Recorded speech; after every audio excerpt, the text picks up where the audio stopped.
The dinner table was set for 7. Maya was the only one eating alone, not because she arrived late, because Park Soo-jin, her mother-in-law, had quietly moved her chair, not an inch, not a mistake, to the far end of the table, separated from the family by an empty seat and 3 feet of deliberate distance. No one acknowledged it. Her husband Jae-won reached for his chopsticks without looking up. His sisters laughed at something in Korean. His grandmother stared at Maya the way you stare at something left in the wrong drawer. Maya was 31 years old, 4 months pregnant, and black in a room full of people who had decided, before she ever opened her mouth, that she did not belong in their family. What none of them knew, not Soo-jin, not the grandmother, not even Jae-won, was that the man who owned the building they were sitting in was already listening to every word.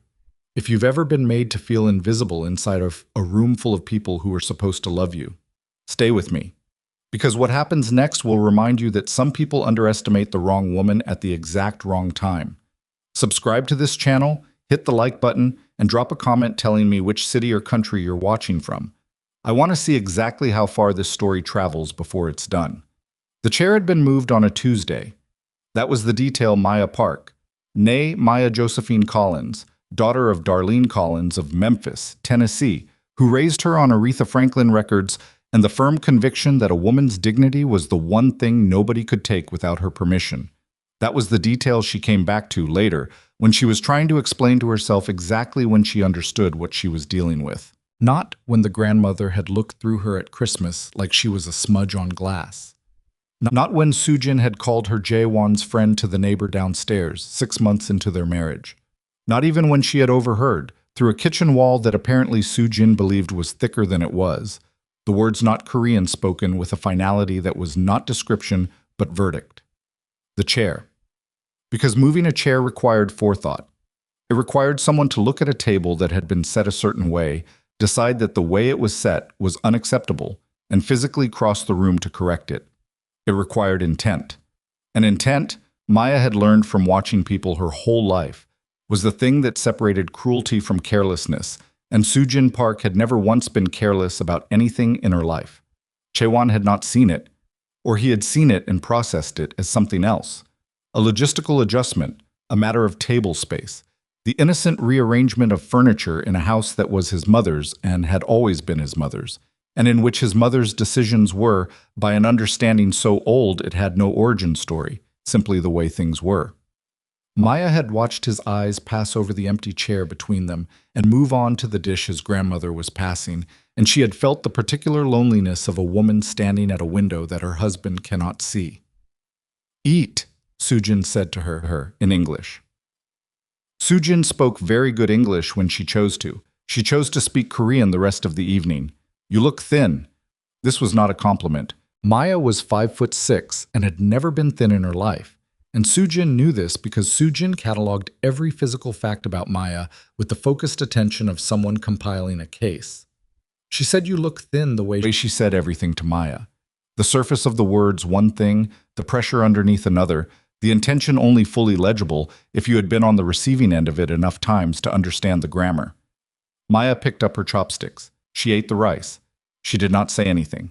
This was her 3rd year of not saying anything, and it had cost her something she was only beginning to add up. She had met Jae-won at a conference in Chicago, the kind of conference where people from 7 different industries all ended up in the same hotel bar at the same time, because the conference panels had let out early and everyone was equally tired of talking about supply chain optimization. He had been the only person at the bar who was reading an actual book, which was the first thing she noticed, and the book had been a collection of James Baldwin essays, which was the second thing, and when she sat down next to him and said good choice without planning to, he had looked up and said, "Which essay are you on?" which assumed she had read them, which she had, and the evening had gone from there. He was Korean-American, 2nd generation, educated at Northwestern, quietly funny in the way of people who save it for when it's actually warranted. He worked in financial consulting, and he was, she discovered over the following months, the kind of man who listened when she talked, actually listened, the full-body eye contact kind that her mother had always said was rarer than it should be. He remembered the names of her college roommates. He called her mother Ms. Darlene with genuine warmth. He brought her soup when she had a cold without being asked, which was the kind of small thing that turned out to be a large thing when you had been with people who couldn't manage it. She loved him with the specific love of someone who had not expected to find this, the kind that scared her a little because of how much she wanted it to last. The first time he took her to meet his family, she wore a green dress and spent 45 minutes doing her hair and told herself she was being ridiculous, that this was a dinner, that families were just people, that his mother would be curious and maybe a little guarded, and that was normal, and they would warm to each other over time, because that was how families worked. Soo-jin had opened the door, looked at Maya from the collar of the green dress down to her shoes and back up again, and said in English, "You're taller than I expected." Then she had turned and walked back into the apartment. Maya had stood in the doorway for a moment, her face doing the thing it did when she was deciding not to react to something, and then Chaewon had put his hand on her back and said, "Come on," in the gentle way he had, and she had walked inside. She had not told him what that moment felt like. She had filed it under first impressions and nervous mothers and every other reasonable category that allowed her to keep moving forward without raising an alarm that might cost her the thing she wanted. That was 3 years ago. She understood now that the filing system had been a mistake. The pregnancy changed the temperature of the situation in ways that surprised her because she had naively assumed it would change it in the other direction. She had found out in September, sitting on the bathroom floor of their apartment in a building in Manhattan's Koreatown, that Jae-won had moved into 3 years before they met. A building that she had always understood, without anyone saying it directly, was in some way connected to his family's financial interests in ways that Jae-won kept in the "that's handled" category of his life. The same category where she was not entirely sure all the doors were open to her. 2 lines. She had held the test in both hands and felt the warmth she'd always imagined she would feel. The specific and overwhelming warmth of something you didn't know you were waiting for until it arrives. She had cried for about 6 minutes, not unhappily, and then she had called her mother, who had screamed with a volume that made the phone vibrate against Maya's ear, and then she had sat quietly for a while with the knowledge of it, feeling it settle into her the way something real settles, completely and without a center of gravity. She told Jae-won that evening. He had gone very still, the way he went still when something moved him, and he needed a moment before he could speak. Then he had pulled her into him with both arms and held on, and he had said, "This is the best thing," into her hair, and she had believed him completely. She told Soo-jin 3 weeks later at Sunday dinner. Soo-jin had nodded once and said, "We will see." She said it as if Maya had proposed a business arrangement whose merits were still under evaluation. "Yama," Jae-won had started.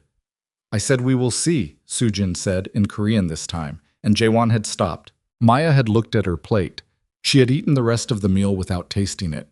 On the subway home, she looked out the dark window at her own reflection, and she thought, with a clarity that exhaustion sometimes strips everything down to, "He stopped. Not she doesn't mean it, or she just needs time." He had stopped. The word from his mother, and he had stopped. That was the moment she understood that the problem was not only Soo-jin. The building was called the Honggang, which was the name of a river in Seoul, and it had 16 floors and 62 units and a lobby with a floor of dark stone that always smelled faintly of chrysanthemum, because the building manager, a small, precise man named Mr. O, kept fresh flowers in a ceramic vase that he replaced every Monday without fail. Maya had never thought much about who owned the Honggang beyond the vague understanding that it was connected to the Park family interests, a phrase Jae-won used the way people use phrases for things they want to name without fully explaining. She thought about it for the first time on a Wednesday in October, when she was taking the elevator down to check the mailbox, and the elevator stopped on the 12th floor and a man got on who was not a resident.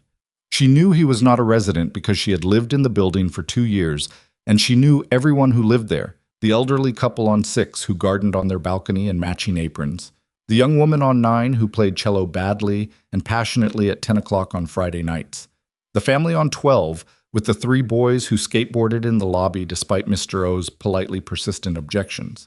She had made it her quiet project, in a building where she was the only black resident and one of only a handful of non-Korean tenants, to know people's names and faces, because being known felt safer than being a stranger in a place you lived.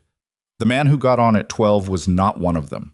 He was Korean, 50s, with the physical presence of someone who had learned long ago that a room adjusted to them rather than the other way around. He wore a dark coat and he was reading something on his phone when he got on, and he glanced at Maya with the brief, focused attention that was not a look of appraisal, but of recognition, as if he already knew exactly who she was.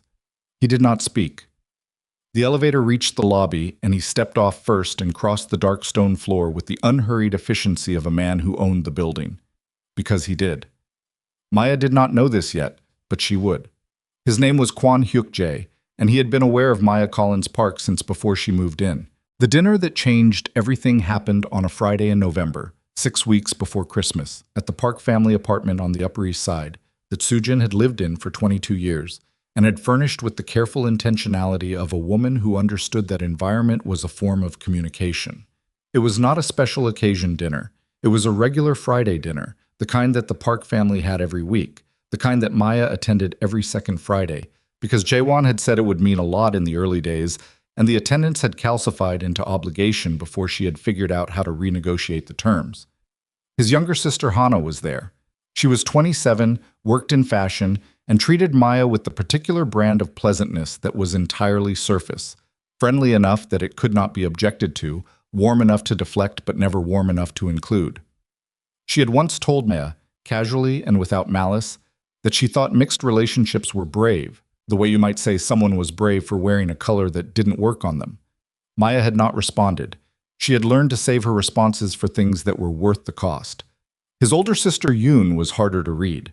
She said almost nothing to Maya, and almost everything in Korean, which may have been about exclusion or may have simply been about comfort, and Maya had spent 3 years not being certain which was its own form of exhaustion. The grandmother, Park Soon-ja, 81 years old and built like someone who had decided long ago that concession was for other people, sat at the head of the table and looked at Maya periodically with an expression that Maya had no word for in any language she spoke. And Soo-jin had moved the chair. Maya sat in it.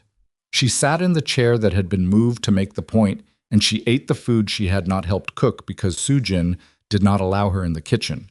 And she listened to a conversation in Korean of which she understood approximately 30%, which Jaewon had been teaching her over 3 years without urgency, which she was beginning to understand had not been urgency, because some part of him, a part he may not have fully mapped himself, had not fully committed to the version of his life in which she was fluent. Halfway through the meal, Hana said something that made the grandmother laugh. Maya looked at Jaewon. He was smiling. "What was that?" she said, quietly. Not accusatory, just asking. "Hana's joke," he said. "About her coworker." "About the coworker," Maya said. "Yes." She looked at her plate. She thought about something her mother had said once, on the phone, in the tactful and circular way her mother raised concerns she was worried about raising directly. Sometimes the people who love you most are the ones who show you exactly who they are in the rooms they think you can't follow them into. She had defended Jaewon then. She was not defending him right now, because right now she was sitting 3 feet from her husband, separated by a chair that his mother had moved, listening to his family laugh at a joke in a language he had not taught her with any real intention, and he was smiling, and nobody in the room, not one person, had acknowledged any of it. She put down her chopsticks. "I need some air," she said. She walked to the front hallway. She got her coat from the closet. She stood with her hand on the doorknob for a moment, and she breathed the way her mother had taught her. In through the nose, out through the mouth, giving the body something to do while the mind gets back into the room. The door to the hallway opened before she did. Jaewon. "Maya." "I'm fine," she said, which was the worst lie she knew how to tell. "You're not fine." "Jaewon." She turned to look at him. She looked at the face of the man she had loved in a hotel bar in Chicago because he was reading James Baldwin, the man who called her mother Ms. Darlene, the man whose arms had been the safest place she knew for 3 years. "Your mother moved my chair. Did you notice that?" He was quiet for a moment. That was too long. "It's just a chair," he said. And there it was. There was the thing she had been circling for 3 years, the thing she had filed under reasonable category after reasonable category, because the alternative required her to see the situation clearly enough to decide what to do about it, and she had not been ready to do that. "It's just a chair," not "I saw it," not "I'll say something," not "you deserved better than that," just the expedient thing. The quiet, managerial, thoroughly conflict-avoidant thing that kept the peace in the apartment on the Upper East Side and asked her to absorb the cost. "I need to go home," she said. "Maya, I need to go home," she said again. Same tone, same volume. The voice of a woman who has reached the bottom of a very specific kind of patience and found it solid. "I'm going to get a cab. You can stay for dinner." She opened the door. She walked to the elevator. He did not follow her. In the lobby of the Park apartment building, she sat on a bench near the entrance and waited for the car app to find a driver. And her hands were in her lap, and she was making them stay still, with the specific effort of someone whose body wants to shake and who has decided it is not going to. She was 31 years old and 4 months pregnant, and she had just walked out of her mother-in-law's apartment on a Friday in November because she could not sit in a chair that had been moved to tell her she didn't belong there for one more minute without something giving way that she could not afford to have give way in front of those people. Her phone buzzed. "Chaewon, I'll come home after dessert. We can talk." She looked at the message. She thought about what talk had looked like in 3 years of marriage. The way it always circled back to "my mother means well," and Korean families are just traditional, and she'll come around. The same 3 instruments playing the same 3 notes in a loop that had somehow never arrived at the resolution it kept promising. She closed the app without responding. The lobby doors were heavy glass, and through them she could see the street and the November night and the yellow of a cab she had not ordered yet. She was looking at it with the unfocused gaze of someone whose mind is somewhere else entirely when the elevator behind her opened. She did not turn around immediately. She heard footsteps, one set, unhurried, crossing the marble floor in her direction, and when she turned, the man from the Hongkong elevator was standing 5 feet away from her, still in the dark coat, still with the particular presence of someone who takes up exactly as much space as the room requires, and not 1 inch more. He stopped when she looked at him. He said, in English that was careful but unaccented, "You're Jae-won Park's wife." It was not a question. "Yes," she said. "I know his family," the man said. "I know them very well." He paused. "Are you all right?" Nobody in the Park family orbit had ever asked her that. Not once. The question landed on her like something physical. "I'm fine," she said. And this time she heard the lie in her own voice as clearly as if someone else had said it. The man looked at her with the same quality of attention she had noticed in the elevator. Not assessment, not curiosity, but the focused stillness of someone who has spent a long time observing people and has learned to read what they say beneath what they say. "My car is outside," he said, "if you need a ride somewhere safe." She looked at him. She thought about every principle her mother had ever taught her about stranger safety and sense and the specific foolishness of getting into cars with men you don't know. She thought about those principles for exactly 4 seconds. "I don't know your name," she said. "Kwon," he said. "Hyuk-Jae Kwon." And then, as if it were a small thing, "I own your building." The lobby was very quiet. "You own the Hanggang," she said. "Among other things," he said. She looked at him. She looked at the door. She looked at the message on her phone from her husband who had not followed her out of his mother's apartment. "Why were you in that building tonight?" she said. A pause. Something moved in his face. Not guilt, not evasion, more like recalibration. The look of someone deciding where honesty starts. "I was listening," he said, "to some things I needed to hear." Maya sat with that for a moment. Outside, November held the city in the cold and ordinary grip of a Thursday. No ceremony, just the facts. "What did you hear?" she said. Kwon Hyuk-Jae looked at her for a long moment, and what she saw in his face in that moment was something she had not seen in the Park family apartment on any of the 40-plus Fridays she had sat at that table. He saw her clearly, and he did not look away from what he saw. "Enough," he said quietly. "I heard enough." And the chair, the moved chair, the deliberate 3 feet of distance, the small, precise act of cruelty that Soo-jin Park had committed against her daughter-in-law on a Friday night while her son watched without speaking, was no longer just a chair. It was the first move in a game that Maya Collins Park was only now understanding had already been in progress. And the man standing in the lobby with her was already 3 moves ahead of everyone in that apartment upstairs. She stood up. She picked up her bag. "I live in the Hanggang," she said. "I know," Kwon said. "Then I suppose you can drive me home," she said. She walked to the door.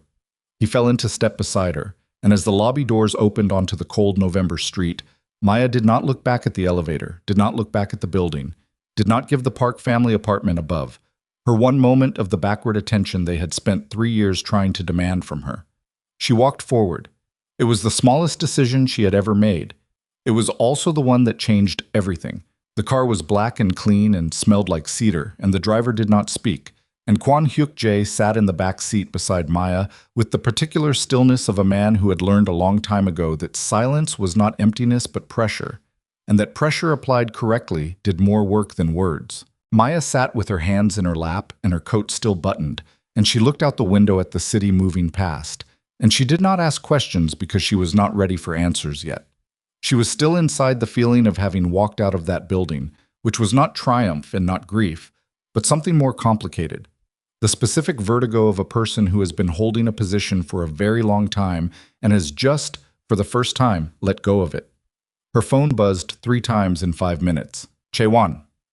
She did not look at it. Kwon noticed. She knew he noticed because of the almost imperceptible shift in his posture. Not turning toward her, not commenting, just registering it the way a man registers things when he has spent years paying attention to what other people's bodies say when their mouths are saying nothing. He was not looking at her, he was looking at the windshield, and whatever he was thinking about it, he kept it. "How long have you owned the Hanggang?" she said. 11 years, he said, "and you knew my husband's family before that." "His father and I," Kwon said, "did business together for a long time. His father is gone now, 3 years. He paused one beat. Jaewon inherited the relationship with the building the same way he inherited most things, without fully understanding what he was inheriting. Maya turned to look at him directly. "What does that mean?" Kwon met her eyes. "It means the Park family has been in my orbit for a long time, and I have been in theirs. And the chair your mother-in-law moved tonight," he stopped. "That was not the first time she has made her position clear. Only the first time she made it clear enough to constitute a decision." The car stopped at a light. Outside, a woman was walking a small dog in the rain, and the dog was miserable about it, and the woman was ignoring the misery with the focused efficiency of someone who had a destination and was going to reach it regardless. "A decision about what?" Maya said. "About you," Kwon said. "About whether you stay." The light changed. The car moved. "She doesn't get to decide that," Maya said. Kwon looked at her for a long moment, not disagreeing, not agreeing, just looking at her with the patient gravity of a man who knows something the other person is about to find out and has decided to let them find it at their own pace. "No," he said finally, "she doesn't." The Hanggang lobby was empty when they arrived. Mr. O had gone home at 9, and the chrysanthemums in the ceramic vase were fresh from Monday, and the dark stone floor was polished and still, and Maya walked across it and hit the elevator button, and Kwon Hyuk-Jae stood behind her with his hands in his coat pockets, and she turned around. "Why are you telling me things?" she said. "I'm not telling you anything yet," he said. "You told me you were listening tonight." "Yes." "You told me you know his family." "Yes." "You offered me a ride." "Yes," he said. "I did all of those things." "Why?" The elevator opened. Kwon looked at it and then at her, and he said, "Because Soo-jin Park called me 2 days ago and asked me to remind her son that his loyalties should be to his family." A pause so short it barely existed. By which she meant to her. The elevator sat open. Neither of them moved toward it. "She called you," Maya said. "She called me because she believes I have influence over Chaewon, because his father did business with me, and the money from that business is part of what Jaewon lives on, and Soo-jin Park understands money as a leash better than she understands most things." He was not angry when he said this. He was simply precise. "She wanted me to put pressure on her son to reconsider the marriage." Maya stood very still. "What did you tell her?" she said. "I told her I would think about it," Kwon said, "which is not the same as agreeing, and which gave me 2 days to think about what kind of man I intend to be about this particular situation." He stepped back. He looked at the lobby door, then at her. "The kind of man I intend to be," he said quietly, "is not the kind who helps a mother bully her son's pregnant wife out of a marriage. I want you to know that clearly." The elevator doors closed on their own. They stood in the lobby looking at each other, and the chrysanthemums stood in their vase and the building breathed around them with the slow quiet of a place that had absorbed a great many human situations over 11 years. My mother always said, "Be careful which rooms you let people define you in," Maya said. Kwon looked at her steadily. "Your mother sounds like a woman worth listening to." "She is," Maya said. "Good night, Mr. Kwon." She hit the elevator button again. When the doors opened, she stepped inside and she pressed 14 and the doors closed, and she went up and she did not look at her phone until she was inside her apartment with the door locked behind her, and then she looked at it all at once. 6 missed calls from Chae-won, 1 text from Hana that read, "Hope you're feeling okay. Pregnancy is so hard," with a care emoji that made Maya's jaw tighten, and 1 text from a number she did not recognize that contained only 4 words. He heard everything. Be ready. She stood in the kitchen of her apartment with her coat still on, and she read those 4 words 3 times, and then she set the phone on the counter and pressed both palms flat against the cold stone surface and breathed through it. Be ready. She was already tired of having to be. Jaewon came home at 11:15. She heard the key in the lock and his footsteps and the way he set his keys down on the entryway table with a particular heaviness that meant he had been rehearsing something in the elevator. She knew his sounds. 3 years of the same apartment produced that kind of knowledge, whether you wanted it or not. She was sitting at the kitchen table. She had not changed out of her coat. She had poured herself a glass of water, and she had not drunk it, and it sat in front of her, and she looked at the door when he came in. He came into the kitchen, and he saw her, and his face did the thing it did when he was guilty. A very slight pulling around the eyes, a tension in the jaw that was him managing his expression before it managed him. He was good at it. She had taken 3 years to learn to see it. "You didn't answer," he said. "No," she said. He pulled out the chair across from her and sat down, and he looked at her with the focused, effortful look of a man who has decided to have the conversation and is bracing for it. "Maya." "Don't Maya me in that tone," she said. "That's the tone you use when you're about to explain something I already understand perfectly well." He exhaled. "What do you want me to say?" "I want you to tell me what you saw tonight." "I saw my mother's dinner table." "Don't." She said it flat, not loud. Flat. "Don't tell me what was on the table. Tell me what you saw when you sat down." He was quiet. "The chair, Jaewon." It was, "If you say just a chair again," she said, "I am going to say something I cannot take back, and I am not ready for us to be in that conversation yet. So I need you to not say that." His jaw tightened. He looked at the table between them. Then he looked up. "She moved it," he said. "Yes." "I saw it." Something in Maya's chest shifted. Not relief, not the opposite. More like the specific hollow sensation of hearing a truth you needed confirmed and finding out that confirmation changes nothing. "You saw it," she said. "Yes." "And you said nothing." The silence was long. "She's my mother," he said. "I'm your wife," Maya said. "I'm carrying your child. And your mother moved my chair to the other end of the table, and you watched it happen, and you ate your dinner, and you smiled at your sister's joke, and you asked me what I wanted you to do about it." She pressed her palms flat on the table. "I'm not asking you to choose. I want to be absolutely clear about that. I'm not asking you to cut off your family. I'm asking you to be in the same room as what is happening. I'm asking you to see it." "I do see it." "What do you see?" He ran his hand through his hair, the gesture he had when he was genuinely struggling, not performing struggle. "I see my mother being—" He stopped. "Finish the sentence," she said. "Difficult," he said. "Difficult." She sat with the word. "Your mother has been calling me by the wrong name to your building neighbors for 2 years. Your grandmother has never acknowledged me directly. Your sister told me she found our marriage brave, and you saw your mother move my chair at the dinner table tonight, and your word for all of this together is difficult." "What word do you want?" he said, and for the first time there was something in his voice that was not guilt, but friction. The friction of a man who has been patient with the conversation and is now at the edge of his patience, which was its own data point about where he thought the difficulty originated. "I want the accurate word," she said. "Maya, the accurate word, Jaewon." He stood up from the table. He walked to the window and he stood with his back to her, which she recognized from his family. The move of going to the window when the room becomes too much, except unlike Marcus Hale had done in another woman's story, in another apartment across the city, Chaewon did it without calculation. He did it because he was overwhelmed, and he had no other place to put the overwhelm. They haven't accepted you, he said, to the window. I know that. I've known it. I thought... He stopped. I thought if I gave it time... How much time? She said. Because I've been giving it time for 3 years, and what I'm seeing is that it doesn't improve with time. It finds new forms. It gets more deliberate. She stood up. She did not move toward him. Your mother called Kwon Hyuk-Jae 2 days ago. He turned around. She asked him, Maya said, to pressure you to reconsider the marriage. His face did something she had never seen it do.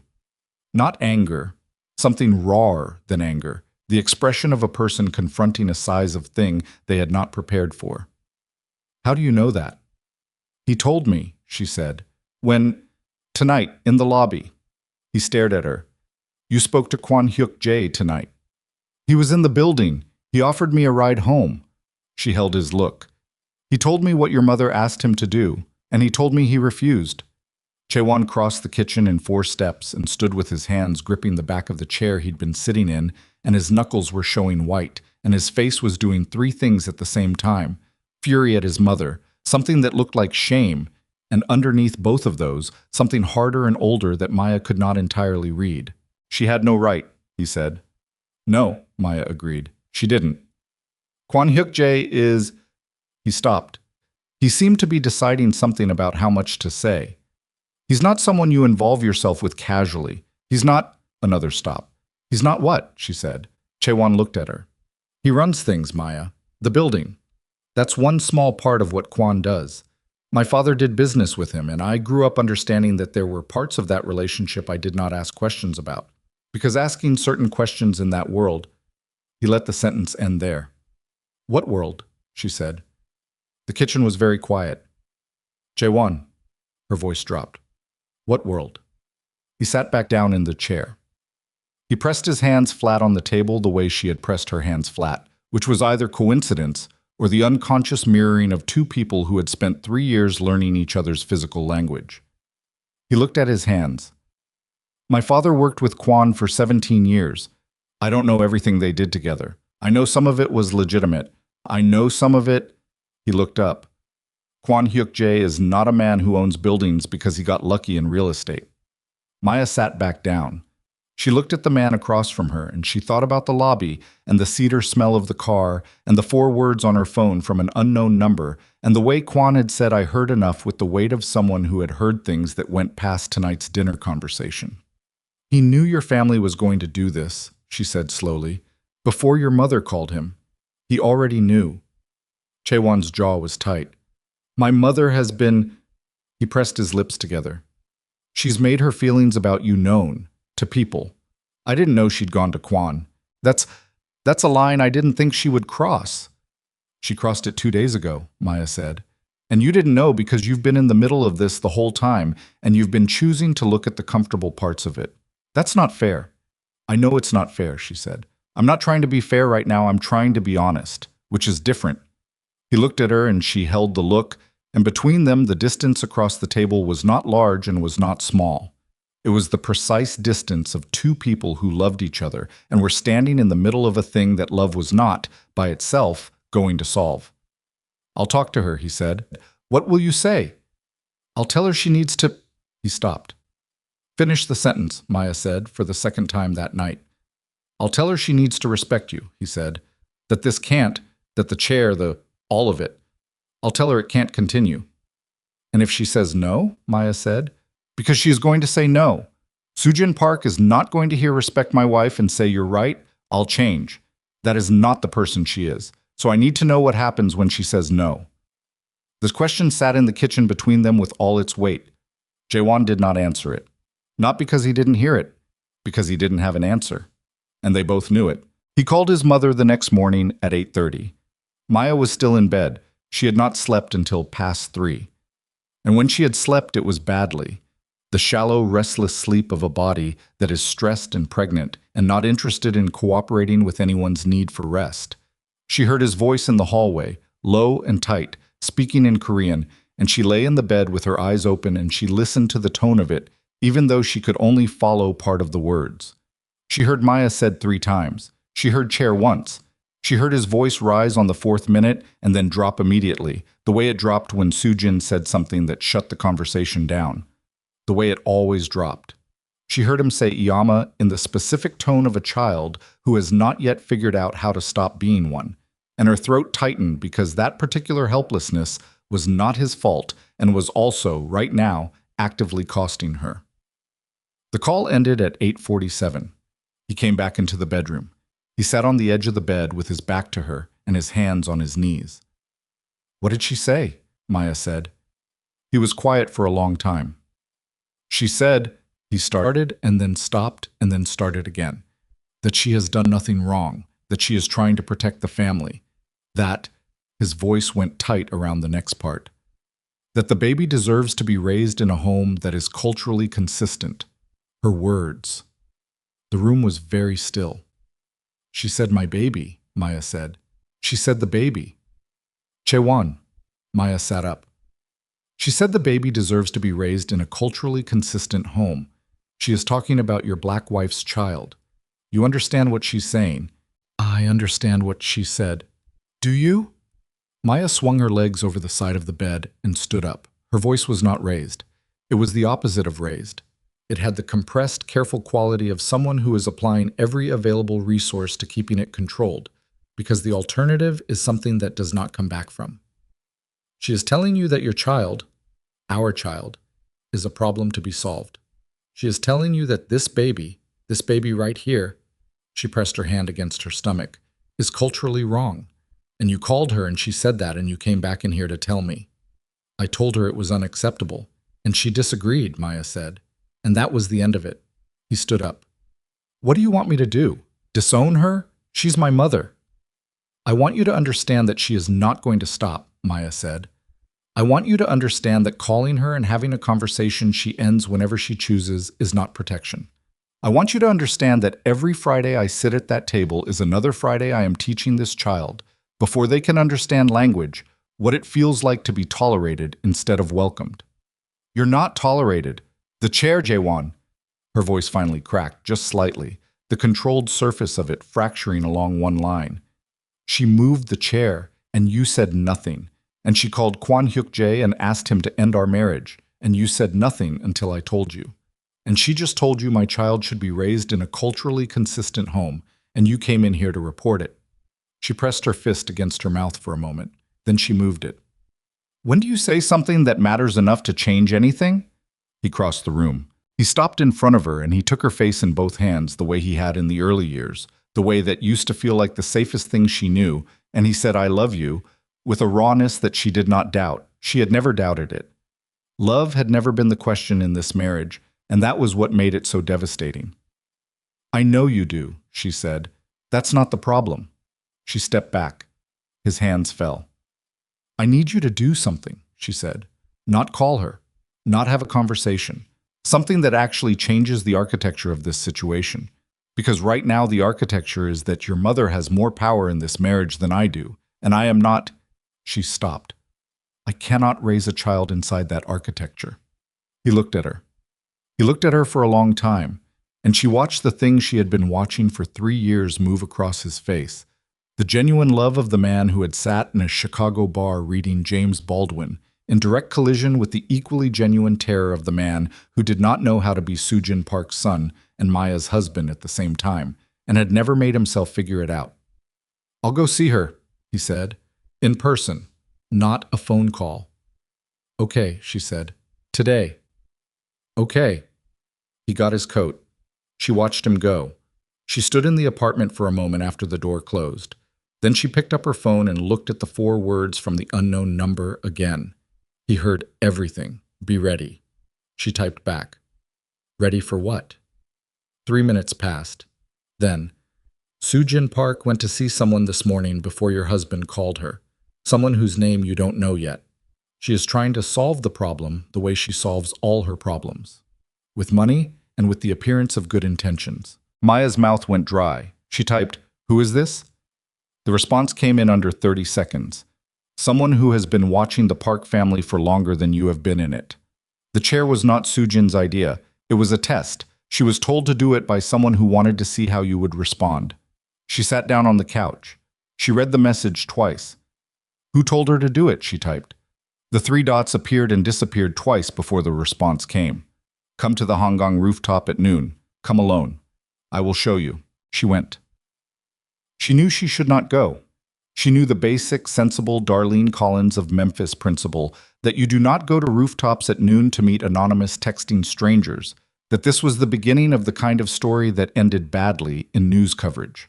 She knew all of this, and she went anyway because she was 4 months pregnant and exhausted, and the alternative was sitting in the apartment waiting for her husband to come back from his mother's apartment and report what his mother had said in the tone of a man delivering news from a country he cannot change the government of. The rooftop of the Hongkong was not dramatic. It was a rooftop, the ordinary urban rectangle of it, with a water tower in one corner and the ventilation units and the city spread out in every direction under a gray November sky that was considering rain but hadn't committed. Kwon Hyuk-Jae was there. He was standing at the far edge with his coat collar up and a phone in one hand and a paper cup of something hot in the other, and he turned when she came through the door, and he did not look surprised to see her, which meant he had not been entirely sure she would come and was making a discipline of not showing the relief. You sent those messages, she said. Yes. You have my number. I have many things, he said simply. Sit down if you want. There's nowhere to sit, but the offer stands. She did not sit. She stood with her coat buttoned and her hands in her pockets, and she looked at him and she said, Who told Sujin to move the chair? Kwon turned to face her fully. He looked at her with the quality of attention she was starting to understand was simply how he looked at things, completely, without the social softening that most people applied, like he had decided at some point that looking at things clearly was more respectful than looking at them gently. Her brother, he said. Maya stared at him. Sujin has a brother. Park Sung-il, Kwon said. He lives in Seoul. He has been in New York for the past 3 weeks. I've never met him. No, Kwon said. You haven't, because Jaewon does not know he is here. The rooftop was cold. A pigeon landed on the water tower and looked at them with the complete indifference of an animal that has lived in New York long enough to find human drama boring. Why is he here? Maya said. Because the Park family has a decision to make about the business interests that Jaewon's father left behind, Kwon said. A decision that involves a significant amount of money, and Park Sung-il is here to ensure that the decision goes the way he wants it to go. And the way he wants it to go is not compatible with Jaewon having a Black American wife who is pregnant and who has been, from the moment Kwon Hyuk-Jae is involved, connected to someone whose interests do not align with Park Sung-il's. She heard her own breathing. She measured it deliberately. He's using Sujin, she said. He's been using Sujin for 20 years, Kwon said. Sujin does not see it as use. She sees it as family looking out for each other. But the chair, the calls, the pressure on Jaewon, none of it originates with her. She is the instrument. Sung-il is the hand. And Jaewon, Maya said, does he know any of this? The answer was in Kwon's face before he spoke. No. She pressed her lips together. She turned and looked out at the city, the particular middle distance of Manhattan in November, gray and certain, and completely indifferent to the specific human crisis being conducted on one particular rooftop of one particular building in Brooklyn. Why are you telling me this? She said, for the second time since she had met this man. This time he gave her a different answer. Because Park Sung-il came to see me 3 days ago, Kwon said. He came to ask me to end my business relationship with Jaewon. He told me that Jaewon was making decisions that were destabilizing the family's financial structure, and that the marriage was one of those decisions. He paused. He came to my office and he sat across my desk and he said, in those words, that the wife needed to go. The wind moved across the rooftop. What did you say to him? Maya said. Kwon was quiet for a moment, not a managed quiet. The quiet of someone looking straight at the true answer and deciding it deserves to be said precisely. I told him, Kwon said, that the wife was none of his business. The pigeon on the water tower flew away. And then, Kwon said, he told me something that has been on my mind since he said it. He told me that if I didn't help remove the complication, He would make sure certain information about my business history reached the people to whom it would cause the most damage. He said it with the flat steadiness of a man reporting a weather event. He threatened me, in my office, over your marriage. Maya looked at him. What kind of information? The kind that men like Park Sung-il collect over decades and hold in reserve, Kwon said, for exactly this kind of moment. A pause. He has been building a file on me for years. He is thorough. I'll give him that. He thinks he can blackmail you into helping him get rid of me, Maya said. Yes, Kwon said. Can he? Kwon looked at her steadily. No, he said. He cannot. But the attempt tells me that he is more afraid of what happens if you stay in this family than I previously understood. And a man who is afraid enough to threaten Kwon Hyuk-Jae in his own office is a man who is about to do something significantly worse than moving chairs. The rooftop was cold. Maya stood in it and she felt the full weight of what she had just been handed, the way weight arrives sometimes all at once when you have been absorbing it piece by piece for so long that the cumulative total only becomes visible when someone holds it up in full. She was not just dealing with a difficult mother-in-law. She had never been just dealing with a difficult mother-in-law.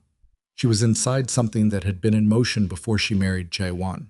Something with money at its center and a man and soul at its origin, and her own pregnancy as its most recent complication, and the man standing across from her on a Brooklyn rooftop in November was the only person in the entire structure who had told her the truth without being asked 3 times. I need to tell Jae-won, she said. Yes, Kwon said. You do. He's at his mother's right now. I know. If Soo-jin is with Sung-il, she stopped. If they're all in the same room when he gets there, they are, Kwon said quietly. I got a call 20 minutes ago. Sung-il is in that apartment right now. Maya's phone buzzed. She looked at it. A text from Jae-won. Something's wrong. Call me. Now. She looked up at Kwon. He found out about his uncle, she said. Kwon's jaw was tight. Or his uncle found out about last night. She pressed call. It rang once and Jae-won picked up, and his voice was not the voice she had heard this morning, or last night, or any of the 3 years of mornings and nights she had spent learning his voice. It was stripped of everything managed and careful, and it said one sentence, 4 words, which seemed to be the number this situation ran on. And those 4 words were, he knows about Kwon. And the point of no return, which Maya had been approaching without knowing it, since a chair was moved on a Friday night in November, closed behind her like a door she would not be opening. The phone was still warm against her ear when Maya came through the rooftop door and hit the stairwell at a speed that was not running but was everything before running, her hand on the metal railing, her breath coming in the short, controlled bursts of someone who is managing their body on behalf of something more important than their body. Kwon was behind her. She had not asked him to follow. He had not asked permission. What did he say exactly? Kwon said, on the stairs behind her. He said his uncle knows about you. She hit the 14th floor landing and pushed through the door. That's all he said before the call dropped. The call dropped, or the call was ended. She stopped in the hallway. She looked back at him. What's the difference? The difference, Kwon said, catching up to her with the unhurried efficiency of a man whose legs were longer and whose breathing was not affected by 4 months of pregnancy, is whether Jae-won hung up because the situation became one he could not speak freely in, or because Park Sung-il took the phone. Maya stared at him. He wouldn't, she said. Kwon looked at her with the patient, terrible steadiness of a man who had been in rooms with Park Sung-il and understood what he was capable of. He did not say anything. He did not have to. She turned and walked to her apartment door, and her hands were not shaking, which surprised her, because everything inside her was shaking. She got the key in the lock and pushed through and went directly to the kitchen counter where she had left her phone charger, and she plugged the phone in and pressed redial and listened to it ring. It rang 7 times and went to voicemail. Chaewon's voice on the recording, cheerful and abbreviated. Leave a message. She called again. 7 rings. Voicemail. He's not picking up, she said. Kwon was standing in the doorway of her apartment. He had not come in. He was standing in the doorway the way a man stands when he understands that crossing the threshold requires an invitation that hasn't been extended, and he is willing to wait, which was its own small data point about who he was. Call the apartment, he said. Soo-jin's apartment. Yes. Maya looked at her phone. She had the number. She had never called it directly. She had always called Chaewon, and he had arranged things. The number sat in her contacts under Park Home, and she had put it there 2 years ago and never pressed it. She pressed it. It rang 3 times, and then a woman's voice answered. Not Soo-jin, younger, Hana. Hello? Hana said. And then, with the slightly careful brightness of someone who has just been told who is calling, Maya, hi. Is Chaewon there? Maya said. A pause. Very short, but not nothing. He's talking with his family right now. Can I take a message? I need to speak to my husband, Maya said. Right now, Hana. Another pause. In the background, she could hear voices.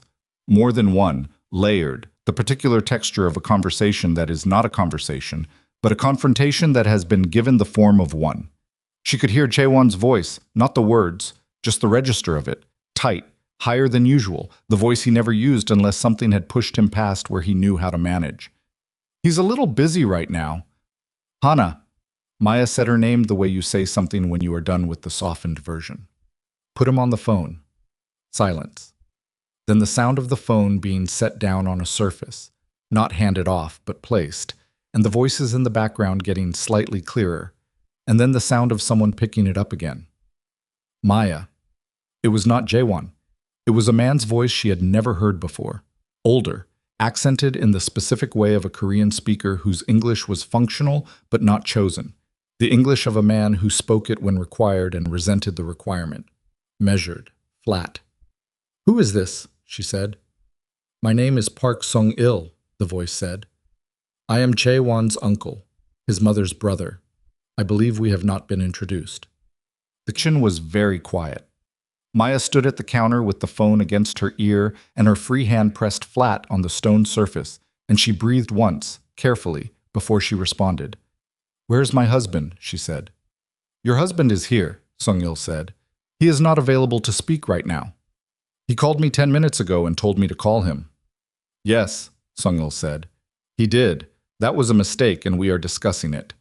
The word discussing landed with the specific weight of a word used to mean its opposite. Put him on the phone, Maya said. I think, Sung-il said, in the careful tone of a man who has rehearsed this, that it would be better if we spoke first, you and I, without the emotion that comes when my nephew is in the room. I don't want to speak to you, Maya said. I want to speak to my husband. What you want, Sung-il said, and his voice did not change temperature at all. It was the same flat measured instrument from the first word to this one. And what is practical are not always the same thing. You should come here, Mrs. Park. We should meet properly. I think there are things you do not fully understand about the situation you are in. I understand the situation fine, she said. No, he said. You don't. A pause so brief it barely registered. Come to the apartment. Come now. Bring Kwon if you feel you need to. I know he is with you. The phone went dead. Maya stood with it against her ear for 2 full seconds after the line cut, listening to the silence that replaced Sung-il's voice. Then she lowered it and set it on the counter, and she looked at Kwon, who was still in the doorway, who had watched her face through the entire call with the unblinking attention of someone reading a situation through a window. He knows you're here, she said.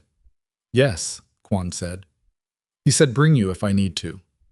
He said that because he wants to see me, Kwon said. The invitation to you is incidental.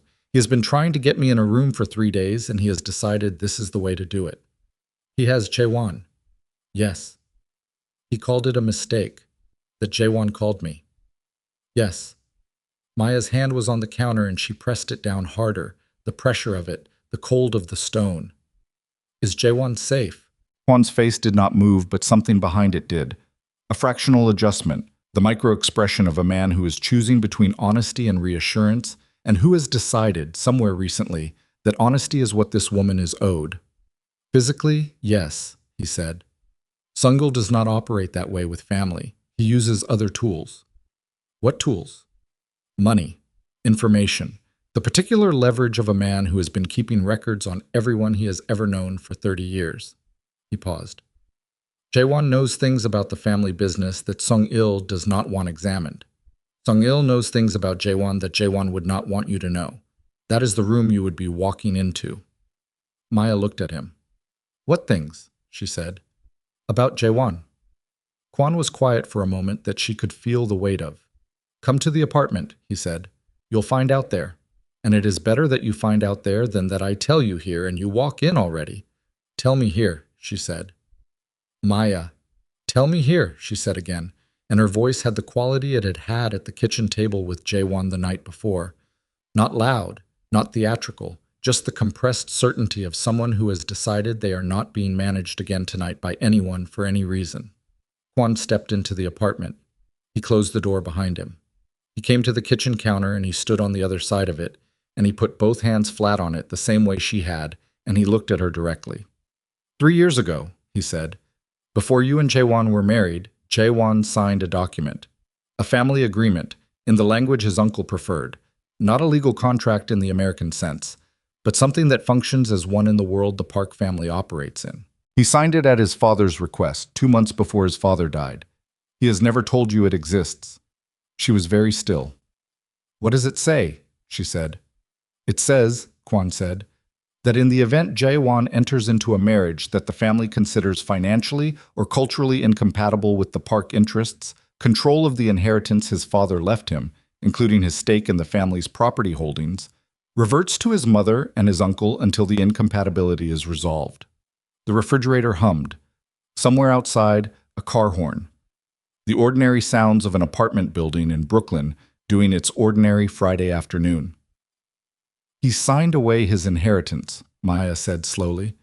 "If he married someone the family didn't approve of." "He was 29, Kwon said. "His father was dying. Sung-il was in the room. He signed it because he believed it would never be relevant. He was not in a relationship. He did not know you existed." "But then he met me," Maya said. "And he did not tell you about the document," Kwon said, "because by the time he understood it was relevant, he had already decided he was going to marry you anyway, and he convinced himself that the document could be navigated, that his mother would come around, that Sung-il would accept it." A pause. "He has been navigating it for 3 years by pretending it doesn't exist and hoping the situation resolved itself." Maya pressed her fist against the counter, not slamming it, pressing it, the controlled force of someone who is applying physical pressure to an emotion because the emotion has nowhere else to go. "He knew," she said, "this entire time, every dinner, every chair, every time his mother looked through me and he said she'll come around. He knew there was a document that gave her legal power over his inheritance if she decided she didn't approve of me." "Yes," Kwon said. "He knew, and he didn't tell me." "Yes." She turned away from the counter. She walked to the window. She looked at Brooklyn in November and she thought about 3 years of carefully filed reasonable categories, and the man she had loved in a hotel bar because he was reading the right book, and the way he had held her face in both hands last night and said "I love you" with the rawness of something true, and had still, in that moment, been carrying this. The document. The family agreement. The thing that turned her marriage into a condition that his family had the power to adjudicate. "He's not just afraid of losing his mother," she said, to the window. "No," Kwon said. "He's afraid of losing everything his father left him, which is considerable, and which he has been telling himself he can keep and keep you simultaneously if he just waits long enough for his family to change their minds." She turned around. "They're not going to change their minds." "No," Kwon said. "They're not." Sung-il came here to trigger the document. To trigger the clause, yes. He needs Jae-won to either dissolve the marriage voluntarily or demonstrate that the family has sufficient grounds to invoke the reversion. The pressure on you, the chair, the calls, the press on me, all of it is designed to either make you leave or make Jae-won choose. Either outcome activates the clause in Sung-il's favor. Maya stood in the middle of her apartment and she felt the full architecture of it settle around her. Not crushing, not the way it might have felt 6 months ago before she understood what she was made of, but with the specific cold clarity of a woman who has just seen the entire board for the first time and understands that she has been playing a game whose rules she was never shown. "Let's go," she said. The Park apartment on the Upper East Side looked different in the daytime. She had only ever seen it on Friday evenings, in the carefully arranged candlelight of Soo-jin's dinner table rituals. And in the daylight, it was less curated. The furniture was still expensive, and the space was still deliberate, but there was something exposed about it. The way daylight exposes the mechanics of things that look better at night. Mr. O had called ahead. Kwon had a car. The ride was 23 minutes, and they did not speak for most of it, and the silence was not uncomfortable, but it was serious. The silence of two people who understand they are driving towards something that is going to require everything they have and are not pretending otherwise. The door was opened by Yoon, the older sister, the quiet one, the one Maya had never been able to read. Yoon looked at Maya and then at Kwon, and something moved across her face that was not welcome but was also not the hostility Maya had expected. It was something closer to anxiety. The anxiety of someone who knows what is happening inside the apartment and is not entirely certain it is the right thing and does not have the power to stop it. "He's in the living room," Yoon said. To Maya, not to Kwon. Looking at Maya directly for the first time, possibly, in 3 years. Maya walked in. The living room was arranged the way Soo-jin arranged everything. Purposefully, every piece of furniture a statement about who held the room. Soo-jin was on the sofa. The grandmother was in her chair in the corner. Hana was standing near the window looking at her phone with the performance of someone pretending not to be part of what was happening. And Jaewon was standing near the bookshelf with his arms crossed and his jaw tight and his eyes finding Maya the moment she came through the door, with the specific desperate relief of someone who has been waiting for the one person who might make this stop. Park Sung-il was in the chair that was usually Soo-jin's. He was not what Maya had constructed from his voice. She had heard flat and measured and had built a certain kind of man around it. The man in the chair was smaller than that physically, mid-60s, slight, with the kind of face that gave nothing away because it had decided, long ago, that expression was a resource to be conserved.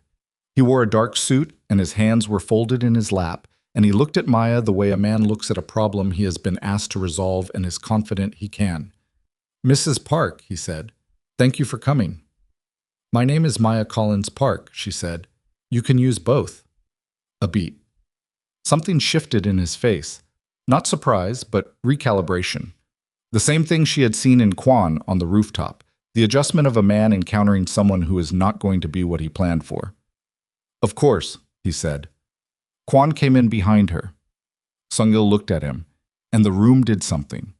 The temperature of it changed, the way a room changes when two people who understand each other's actual weight are suddenly in the same space. Soo-jin's hands went slightly tighter in her lap. Hana stopped looking at her phone. "Hyuk-Jae," Sung-il said. "Sung-il," Kwon said. Nothing else.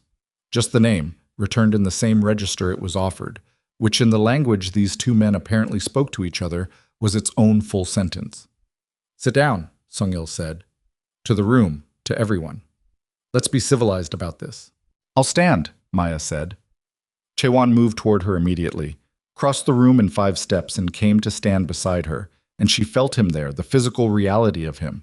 And she did not take his hand because she was not ready to perform unity before she had finished understanding the size of what he had hidden from her, but she was aware of him the way you are always aware of the person you love, even when you are angry at them. "Chaewon," she said quietly, not looking at him, looking at Sung-il. "The document." She felt him go still beside her. "I know about it," she said. "Tell me what I don't know." Sung-il spoke before Jaewon could. "The document," he said, "is a family agreement that was made in good faith before any of this." He gestured at Maya in a way that was not rude and was not anything she could object to, and was also precisely and deliberately dismissive, became relevant. It was made by a dying man who wanted to protect his family's legacy. Nothing more. "It was made by a dying man," Maya said, "who was in a room with you, and you helped him write it." Sung-il's expression did not change. "I helped him understand his options." His option, Maya said, was to put a clause in his son's inheritance that gave you the ability to take it away if Jaewon married someone you didn't like. "Married someone incompatible? With what?" she said. "Say the whole sentence. With what exactly?" The room was very still. "With the family's interests," Sung-il said. "The family's interests," Maya said. "Let's talk about those. Because from what I understand, the family's interests involve a set of property holdings that are connected to your financial arrangements in Seoul. And the reason Jaewon's marriage to me is a problem for those interests is not cultural compatibility. It's that I am an American woman with no ties to your network, no obligation to your arrangements, and a husband who might, if I am in his life and fully informed, Start asking questions about those arrangements that you would prefer he didn't ask. Sung-il looked at her for a long moment. He was very good. She gave him that. His face gave absolutely nothing away. He looked at her like she was a document he was reading and had not yet decided whether to sign. "You've been speaking with Hyuk-Jae," he said. "I've been speaking with my husband's building manager," she said, "who happens to know rather more about your family than you'd prefer." "Kwon Hyuk-Jae," Sung-il said, and now for the first time his voice changed. Not loud, not dramatic, just a degree cooler, the way a room changes when a window opens in winter. Has his own reasons for being involved in this situation. Reasons that have nothing to do with your marriage and everything to do with a business dispute that goes back a long time. You are being used, Mrs. Collins Park. You should understand that clearly. "I already know about the dispute," Maya said. "He told me." The fractional surprise on Sung-il's face was the most honest expression she had seen from him. "He told you that you've been in a conflict over the Park family's property interests for years, that you see Chaewon's relationship with Kwon as a threat to your control, that the reason you came to New York 3 weeks ago was not to meet your nephew's wife, but to settle a business arrangement that you couldn't settle from Seoul." She paused. "He told me all of it. So whatever you think you were going to tell me that would make me see him differently, I already heard his version. I'm hearing yours now, and I'm perfectly capable of deciding which one is more internally consistent." Sung-il was quiet. He looked at Kwon. Kwon stood near the door with his hands in his coat pockets and his face showing nothing. "The document is legal," Sung-il said, turning back to Maya, "and it is going to be invoked. That is not a threat. It is a fact. Chaewon will have a choice to make, and the choice he makes will determine what his financial future looks like. I am here to make sure he understands the parameters of that choice clearly." "You're here," Maya said, "to make sure he chooses the money over me." "I'm here," Sung-il said, "to protect my family." "I'm his family," Maya said. "I'm carrying his child. That's his family." Soo-jin spoke for the first time. She had been sitting on the sofa through the entire exchange with her hands in her lap and her back very straight and her face doing what her face always did. The controlled surface of a woman who felt everything and showed only what she selected. But she spoke now, in Korean first, and then in English, which meant she wanted Maya to understand exactly what she was saying. "A child raised in this family," Soo-jin said, "deserves to know who they are." "My child will know exactly who they are," Maya said. "They will know they are Black and Korean and American and the child of 2 people who loved each other in a Chicago hotel bar.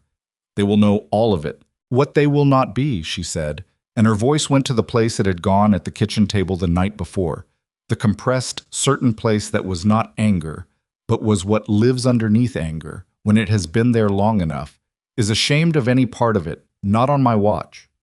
Soo-jin looked at her. Something moved in Soo-jin's face that Maya had not seen before.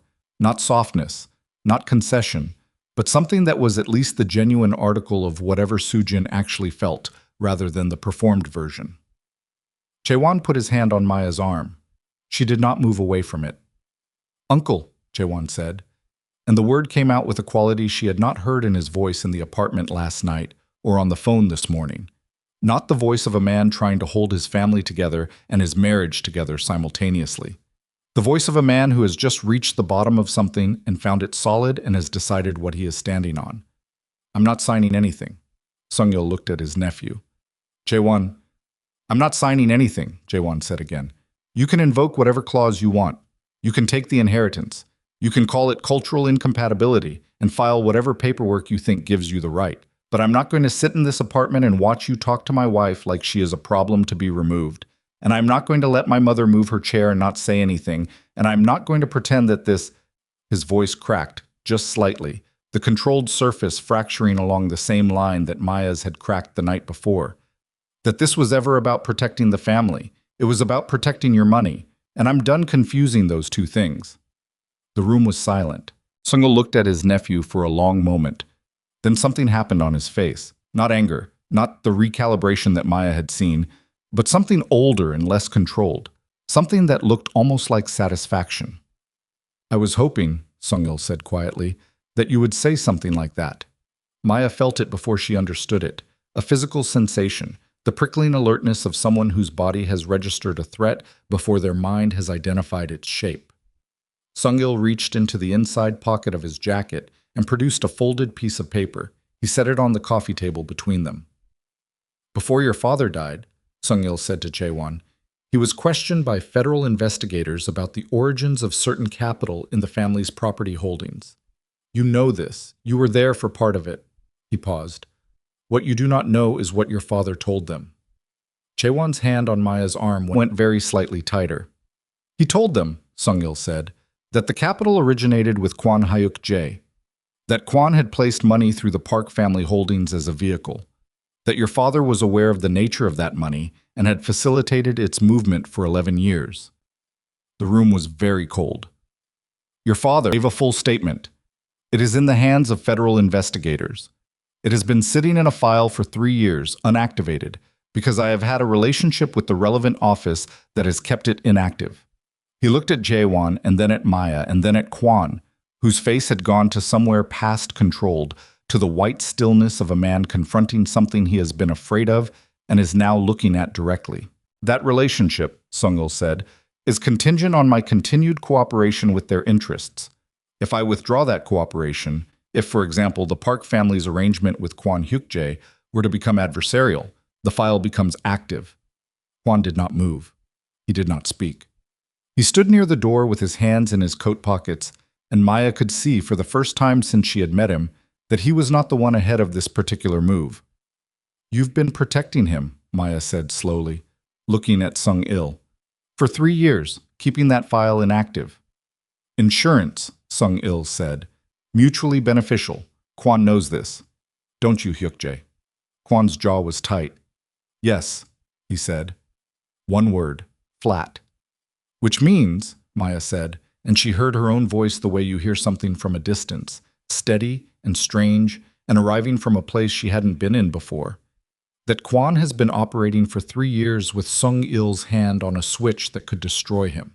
And everything Kwon has done, giving me the car, telling me about the document, bringing me here, has been inside that constraint, inside the thing he couldn't fully tell me about, because telling me about it was part of how it worked.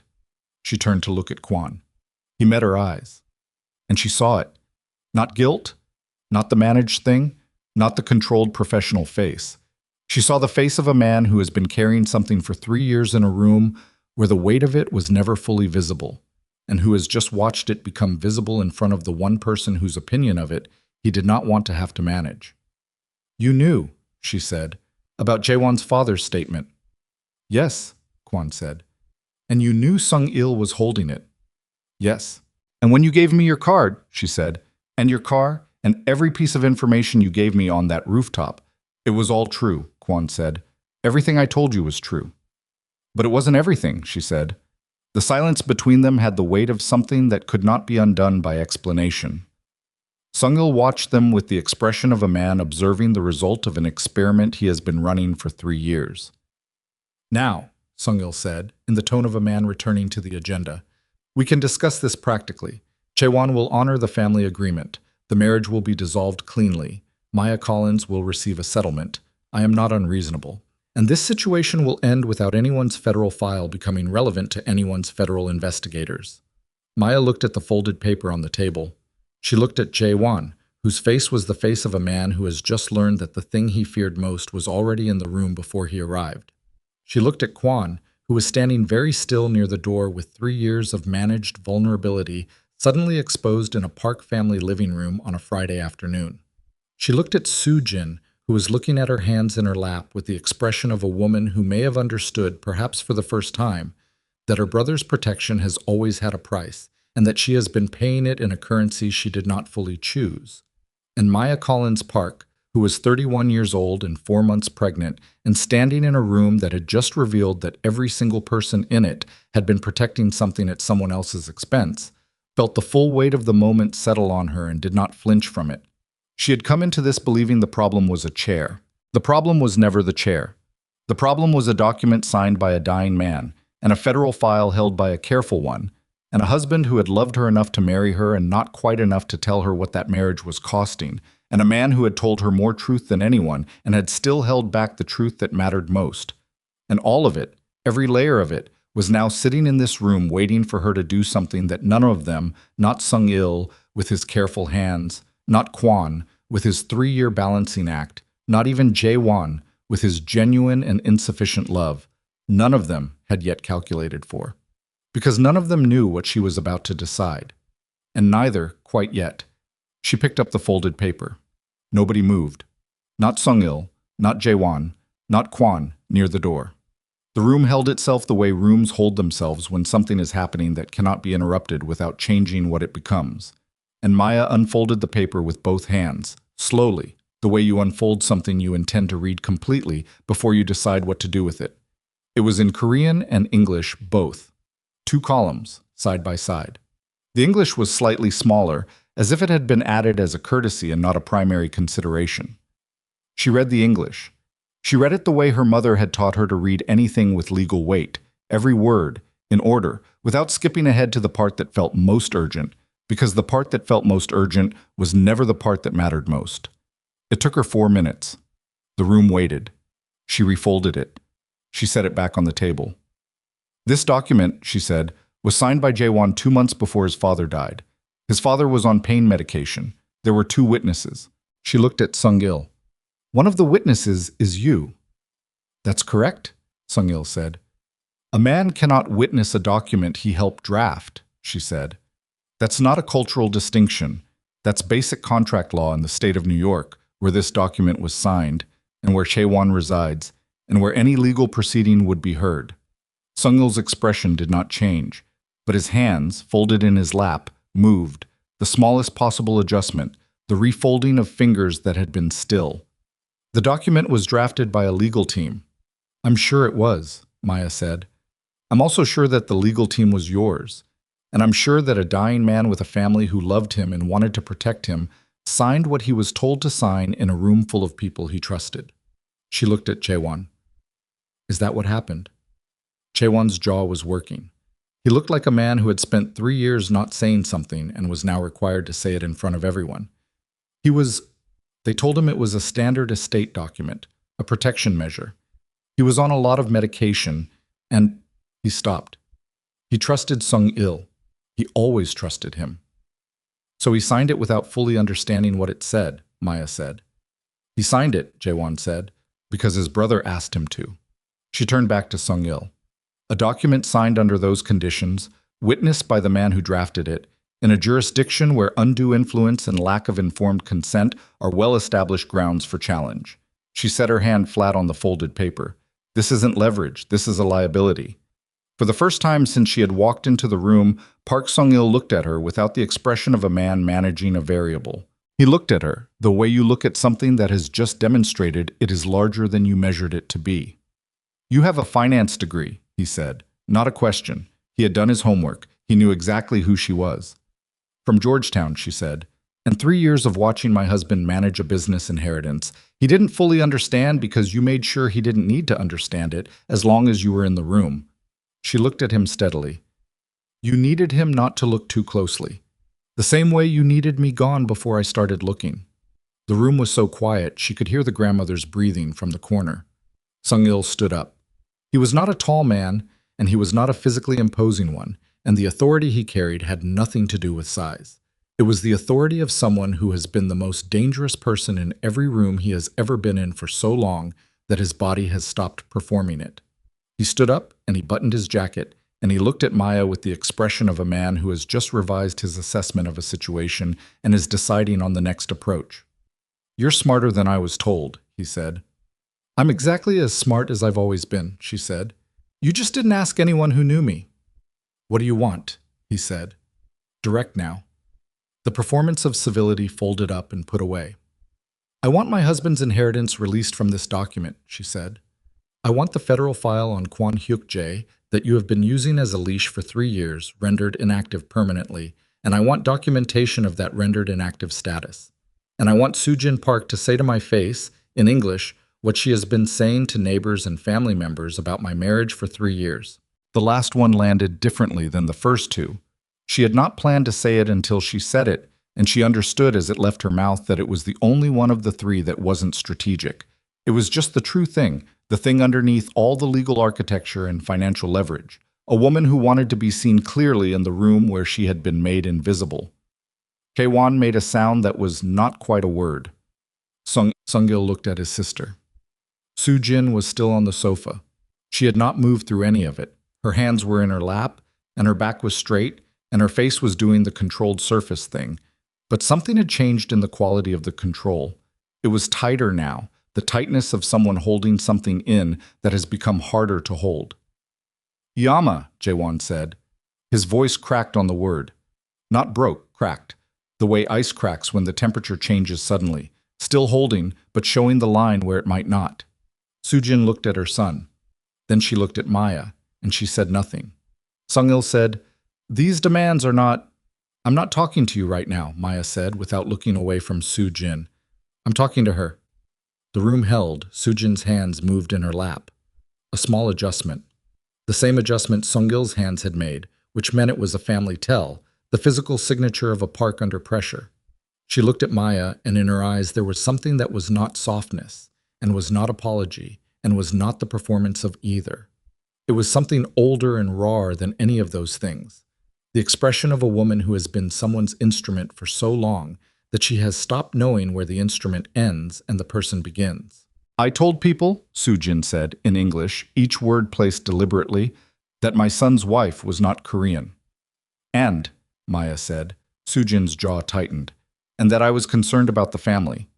"About the family," Maya said, "or about me?" A pause that lasted long enough to be its own answer. "About you," Soo-jin said. "What about me?" Soo-jin looked at her son, then back at Maya. "I was afraid," she said. And the word afraid came out differently from everything else she had said. Not performed, not managed, just the actual word for the actual thing, and Maya understood that this was probably the most honest sentence Soo-jin Park had said to anyone outside her own head in a very long time. "Of what?" Maya said. "That he would choose you," Soo-jin said, "and lose everything else." The room was very still. "That's not your choice to manage," Maya said quietly. "That's his." Soo-jin looked at Jaewon, and the look between them was the look of a woman who has been protecting her son his entire life, and has just been shown, clearly and without exit, that the protection and the damage have been the same thing. Sungil said, "This is very touching. This document." "The document," Kwon said from the door.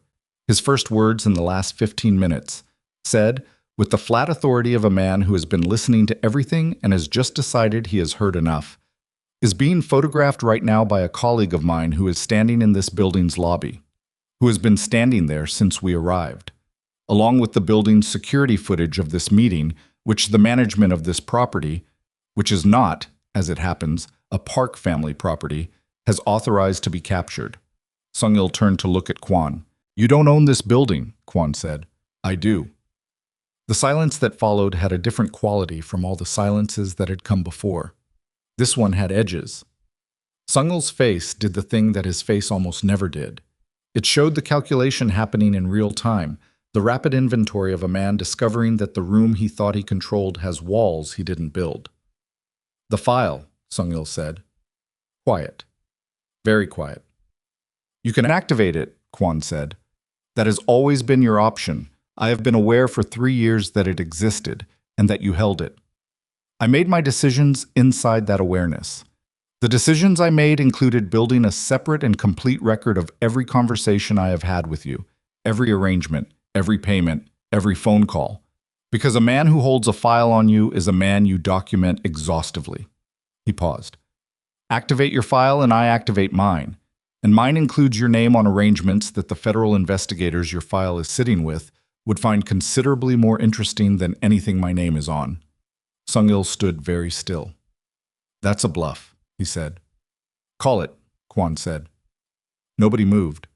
The room was so still that Maya could hear her own heartbeat, the physical insistence of it, the body demanding to be acknowledged in the middle of something the mind was trying to run entirely. Sungil looked at Kwon for a long time. A long time. The look of two men who have been in parallel orbit for years, and are now, for the first time, in direct collision, and both of them are measuring what the collision costs. Then Sung-il looked at the paper on the table. He looked at his sister. He looked at his nephew. He picked up his coat from the back of the chair. "We are not finished," he said to the room. "Yes, we are," Maya said. He looked at her. And in that look, for just a fraction of a second, she saw what Park Sung-il actually was, beneath the careful suit and the flat, measured voice and 30 years of managing everyone around him like variables in an equation. He was a man who had never in his life been in a room where the outcome was not his to determine, and was standing in one now and did not entirely know what to do with the sensation. He walked out. The door did not slam. He was too controlled for that.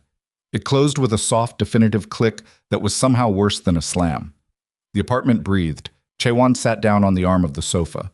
He sat like a man whose legs have just remembered they've been holding him up for a very long time. He pressed both hands over his face and held them there. Hana was crying quietly near the window. She was doing it the way people cry when they're embarrassed about crying. Shoulders curved in, head slightly down. The contained grief of someone who has just watched the scaffolding of something come down and has not yet decided whether to be relieved or devastated. The grandmother said something in Korean, short, 3 words. Maya looked at Kwon, who was near the door with his phone already in his hand and his face doing the operational thing, back behind the controlled surface, the assessment running, the next several moves already being arranged. "Your colleague in the lobby," she said. "The photograph." "Yes," Kwon said. "You had that set up before we came in." "I had several things set up before we came in," he said, "including the recording." He looked at her steadily. "I told you he wanted me in a room. I made sure the room was prepared." "The recording," she said, "of Sung-il threatening you, of the file." "And of his statement about the document," Kwon said. "The part where he confirmed Jaewon's father signed it under conditions that, as you correctly identified, constitute grounds for challenge." "You let it play out," she said. "You let him say it all." "I let him make his case," Kwon said, "because a man making his case doesn't realize he's confessing." She looked at him. The full weight of what he had done, the preparation, the documentation, the 3 years of building a counter to Sung-il's file while living inside the constraint of it, settled on her with the complexity it deserved. It was not simple. It was not the clean heroics of someone acting without self-interest. It was the action of a man who was protecting himself and had, somewhere in the overlap of that protection, made room for her. She had decided, somewhere between the rooftop and the lobby and the Park family living room, that she was done requiring the people who helped her to be uncomplicated. Complicated help was still help. She would think more carefully about what it meant later, when there was time for careful thinking. Right now, Jaewon was sitting on the arm of the sofa with his hands over his face. She went to him. She sat beside him, and she did not touch him immediately because she was still inside the thing that the document had done to her, the specific wound of a man who loved her having held that from her for 3 years. But she sat beside him, which was its own statement, and after a moment she put her hand on his arm. He lowered his hands. His eyes were red. He was not crying. He was somewhere past where crying was available. "I should have told you," he said. "Yes," she said. "I thought—" He stopped. "I kept thinking I could fix it without you having to know it needed fixing." "I know," she said. "That's the problem." He looked at her. "Are you—" He couldn't finish it. "I don't know yet," she said, honest. "I need time to be angry at you properly, but I'm here. For right now, I am here." He exhaled. It was a long exhale, the sound of a man releasing something he has been holding for years, which made it longer than a normal breath. Soo-jin stood up from the sofa. She stood up and she smoothed her skirt in the precise automatic way she always did, and she looked at Maya and Maya looked back at her. And between them was 3 years of moved chairs and wrong names and careful cruelty and the single moment of "I was afraid" that had been more honest than anything else and could not be taken back. "I will speak to my brother," Soo-jin said. "About the document," Maya said. "About all of it." Soo-jin's voice was not warm and it was not apologetic and it was not performing anything. It was just her voice, stripped of the layer she usually kept between herself and what she actually meant. "I did not know about the file. About Kwon. I did not know that was what Sung-il—" She stopped. A muscle moved in her jaw. "I thought he was protecting us." "He was protecting himself," Maya said, "using you to do it." Soo-jin looked at the door where her brother had walked out. Something moved across her face. Not devastation, because Soojin Park was not a woman who let devastation be visible, but its compressed cousin, the expression of a woman who has just understood something about the architecture of her own life that she cannot unknown. "The baby," Soojin said. She did not look at Maya when she said it. She was still looking at the door. "I would like—" She stopped. "I would like to be the grandmother." The word grandmother sat in the room between them. Maya did not answer immediately. She was not going to answer it immediately because the answer was not simple, and she was done making things simple for people's comfort. "That depends," Maya said, "on a lot of things that have to happen first." Soojin nodded once. It was the smallest nod Maya had ever seen, but it was there. They left the apartment at 3:47 in the afternoon. Maya walked out first, Chaewon behind her, Kwon last, and Yoon caught his arm in the hallway. Yoon, who had said nothing through the entire confrontation, who had opened the door and looked at Maya with the anxiety of someone who was not entirely on the wrong side of this and didn't know how to say so. Yoon caught his arm and said something quietly in Korean, and Kwon listened and nodded once and moved on. In the elevator, the three of them stood in the specific silence of people who have just been through something together and are still inside it. "What did she say?" Maya asked, looking at Kwon. "Yoon." "She said she knew about the document," Kwon said. "For 6 months. Sung-il told her when he arrived. She said she wanted to tell Jaewon, and she didn't know how." Jaewon's eyes went to the elevator ceiling. "She also said," Kwon continued, "that she moved the chair." Maya turned to look at him. "Not Soojin," Kwon said. "Yoon moved the chair. Sung-il told her to. He wanted to see how you responded." He paused. "She said she has been sorry about it since Friday night." The elevator opened onto the lobby. Maya walked out and stood on the dark stone floor of the building's lobby. A different building than the hangang, a different lobby, but the same floor under her, the same city outside the glass doors. And she stood there for a moment and breathed. In through the nose, out through the mouth. The old mechanic. The one her body still knew how to do even when everything else was uncertain. Chaewon came to stand beside her. "I need you to do something," she said. "Anything," he said, with the rawness of a man who means it and knows it's not sufficient and is saying it anyway. "I need you to get a lawyer," she said. "Not your family's lawyer, your own. Someone who has never been in a room with Sung-il. And I need you to challenge that document, not because of the money." She turned to look at him. "Not for the inheritance, because it was done to you without your real consent, and it has been used to manage you and us and every decision we've made for 3 years. And I will not raise our child in the shadow of a document that says our family is an incompatibility." He held her look. His eyes were still red and his jaw was still tight, and he looked like a man who had just lived through several years in one afternoon, which he had. "I'll call someone tonight," he said. "Good," she said. "Maya." "Not yet," she said. "The rest of it. The anger, the conversation about what 3 years of not telling me looks like. That's tonight, at home, between us." She pressed her hand against her stomach, briefly, the habit of it.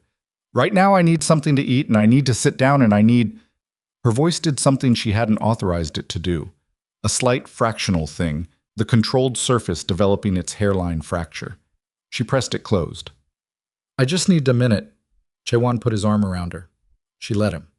She leaned into him the specific amount of a woman who is angry at someone and also needs them at the same time, which was not a contradiction but was still exhausting to hold both at once.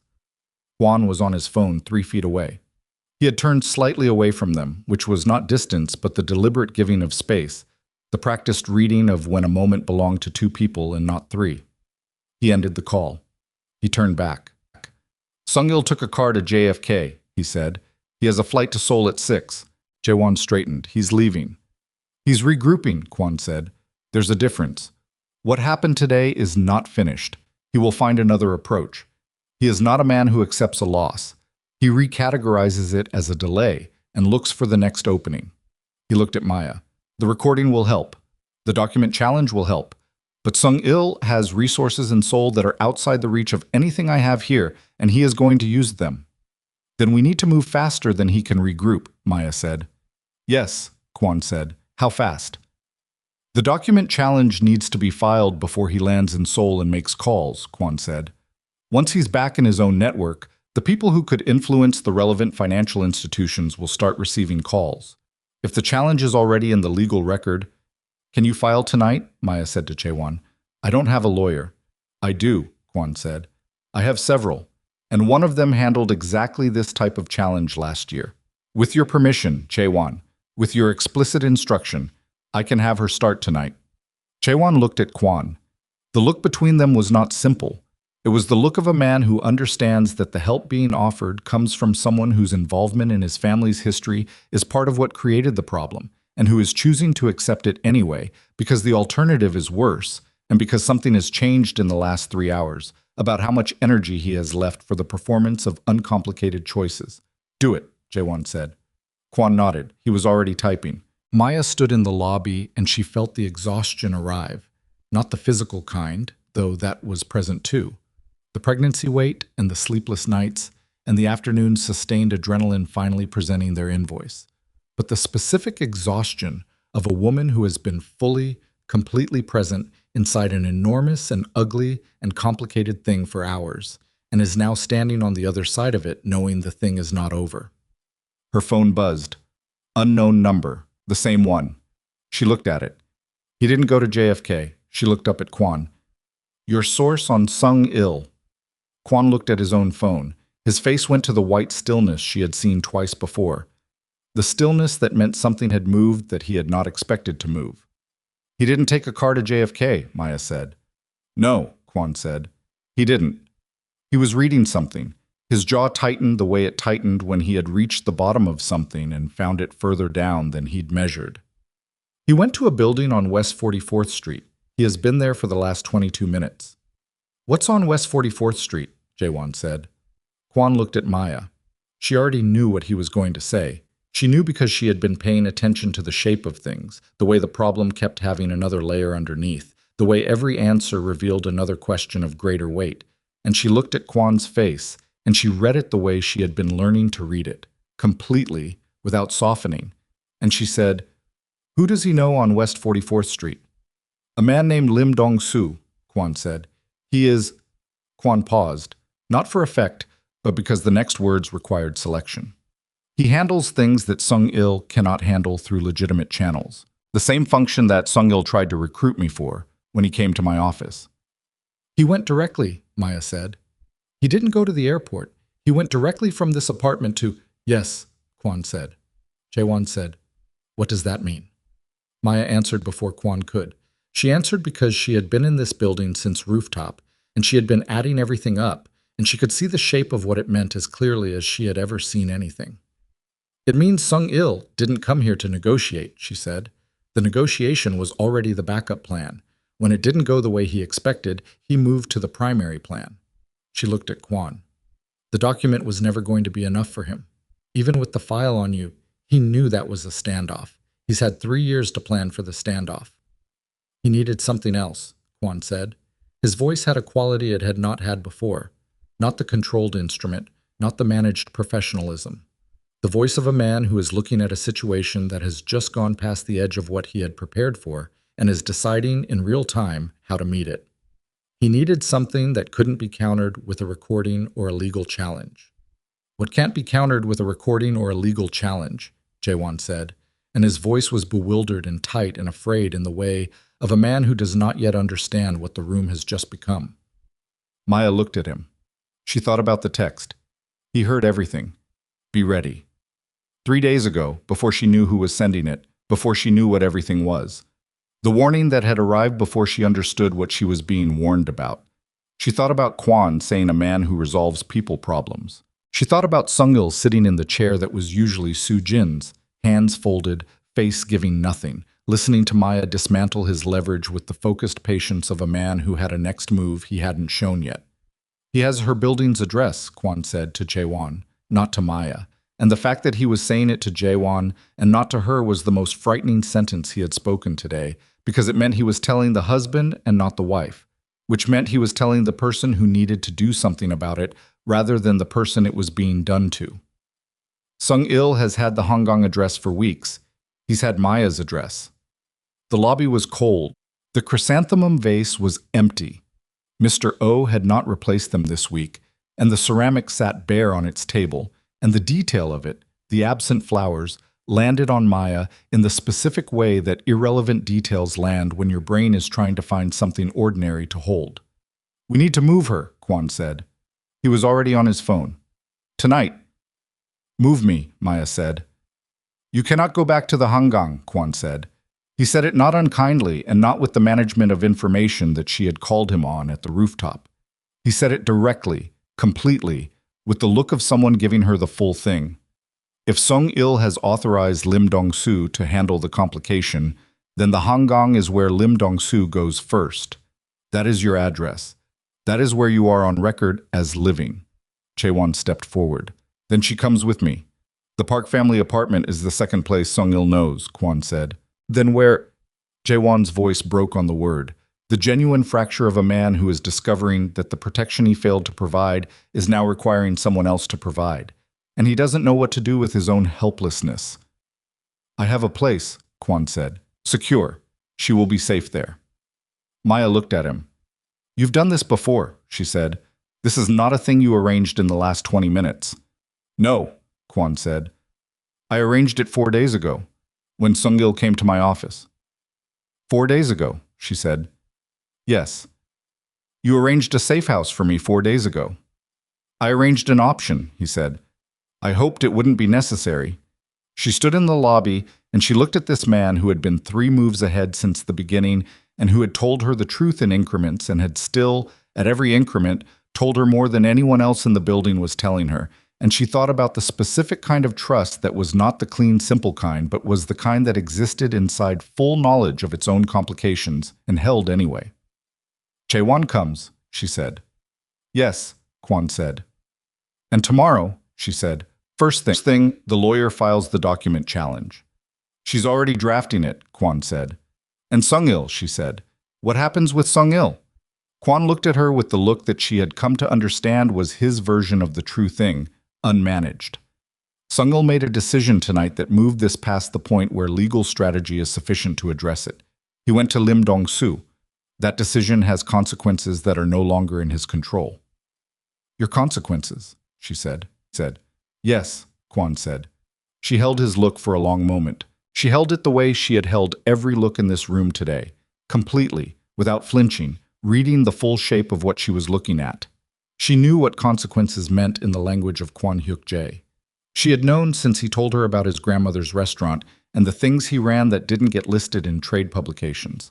She had known it, and she had made her decisions inside that knowledge, the same way he had made his decisions inside the knowledge of Sung-il's file.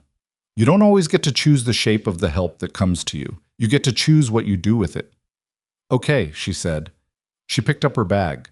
She turned toward the door. "Maya," Jae-won said, behind her. She turned. He was standing in the lobby of his mother's building with his hands at his sides, and his eyes still red and his face carrying the full accumulated weight of an afternoon that had taken 3 years of held-back things and forced them all into the light simultaneously. And he looked in that moment like a man who had been trying to stand in 2 places at once for so long that he had forgotten what it felt like to be standing in one. "I know," she said. "We'll talk tonight." "I should have—" "Tonight, Jae-won." He nodded. He moved to the door. Kwon held it open. Outside, November had gone dark in the way it goes dark quickly in the city after 4 o'clock, the light not fading but switching. The gray afternoon replaced with the sharp-edged dark of a city that doesn't dim, and Maya walked out into it with her coat and her bag and the 4-month weight of her daughter, and she did not stop walking, did not look up at the building behind her, did not give Park Sung-il or his apartment or his carefully folded document one backward glance. Kaewon's car was at the curb. The driver was already there. She got in. The door closed. The car pulled away from the Upper East Side, and the city moved past the windows in the particular way it moved when you had been inside something enormous, and were now, for the first time, seeing the outside of it. The ordinary traffic, the ordinary people, the November dark that did not know or care what had happened in a living room 3 blocks back. Her phone buzzed. Unknown number. She looked at it. "Lim Dong-soo left the building on West 44th 7 minutes ago. He's heading east. He has your address." She showed it to Kwon without speaking. He read it. He said one word to the driver, in Korean, and the car changed direction, and Maya pressed her back against the seat, and breathed, and her hand was flat against her stomach, and the city outside the window was cold and ordinary and utterly indifferent, and somewhere behind them, in a building on West 44th Street, a decision had been made about her that she had not been consulted on, and the man in the front of the car was driving toward it instead of away. And the man beside her was pressing his knee against hers in the dark interior of the car, in the specific way of a person who has nothing left to offer except presence. And presence was, for this exact moment, the one thing she could use, and she was going to need everything she had for what came next. Because what came next was not the end of the thing, but its final, fullest, most irreducible form. The part where everything that had been done to her required, finally, the car did not go to a safe house. Kwon made that decision in the 30 seconds after reading the text, and he made it without explaining it, and Maya knew he had made it because the direction they were driving was not away from the Hanggang, but toward it. And when she understood that, she looked at him, and he looked back at her, and he said very quietly, "Lim Dong-soo is good at finding people who are running. He is not prepared for people who are waiting." Chaewon said, "That's insane." "It's the only move that ends this tonight," Kwon said. "If we run, Sung-il regroups. Lim Dong-soo tries again somewhere we're less prepared, and we spend the next months looking over our shoulders while the legal challenge works through the system." He looked at Maya. "If we're there when he arrives, and the building is prepared, then what Lim Dong-soo walks into is not what he was sent to find." "What does prepared mean?" Jaewon said. "It means I made 4 phone calls in the last 8 minutes, Kwon said. "And the Hanggang is no longer an ordinary building." Maya looked out the window. The city was doing its ordinary dark November thing around a decision that was not ordinary by any measure she had ever applied to her life before this week. She thought about her mother in Memphis, who had raised her on Aretha Franklin, and the firm conviction that a woman's dignity was the one thing nobody could take without her permission. She thought about what her mother would say about sitting in a car driving toward a man who had been sent to resolve her. She thought her mother would probably say something very pointed and profane and then ask if Maya had eaten today. She had not eaten today. "Okay," she said. "Maya," Jaewon started. "He's right," she said. "Running is what they planned for. They planned for the scared version of me." She looked at her husband. "I'm not that version." The Hanggang lobby was different when they arrived. Not visibly. The ceramic vase was still empty. The dark stone floor was still polished. The overhead lights were the same overhead lights. But Mr. O was there, which was wrong because Mr. O went home at 9 and it was past 6. And Mr. O was standing near the elevator with his hands folded in front of him, and his face arranged in the specific way of a man who has been given instructions and is going to follow them with the complete commitment of someone who has been loyal to the same employer for 11 years and understands what that loyalty means in a practical sense tonight. 2 men Maya did not recognize were near the entrance. They were not large and they were not visibly armed, and they looked, if you did not know what you were looking at, like residents coming or going. She was beginning to understand what Kwon's world looked like when it was operating. Not the cinematic version, not the movie grammar of obvious threat, but the unremarkable surface of people positioned correctly in ordinary-looking ways. Kwon spoke to Mr. O briefly. Mr. O nodded and moved to the building's main panel near the service corridor. Kwon turned to Maya. "Your apartment," he said. "Both of you. I need you inside and away from the windows until I come up." "Where are you going?" she said. "Lobby," he said. "Lim Dong-soo will come through the front. They always come through the front the first time because the front is where ordinary people enter, and Lim Dong-soo is very good at looking ordinary." "And when he comes through the front," she said. "Then we have a conversation," Kwon said, "about the nature of this particular job and why it is one he should decline to complete." "A conversation," she said.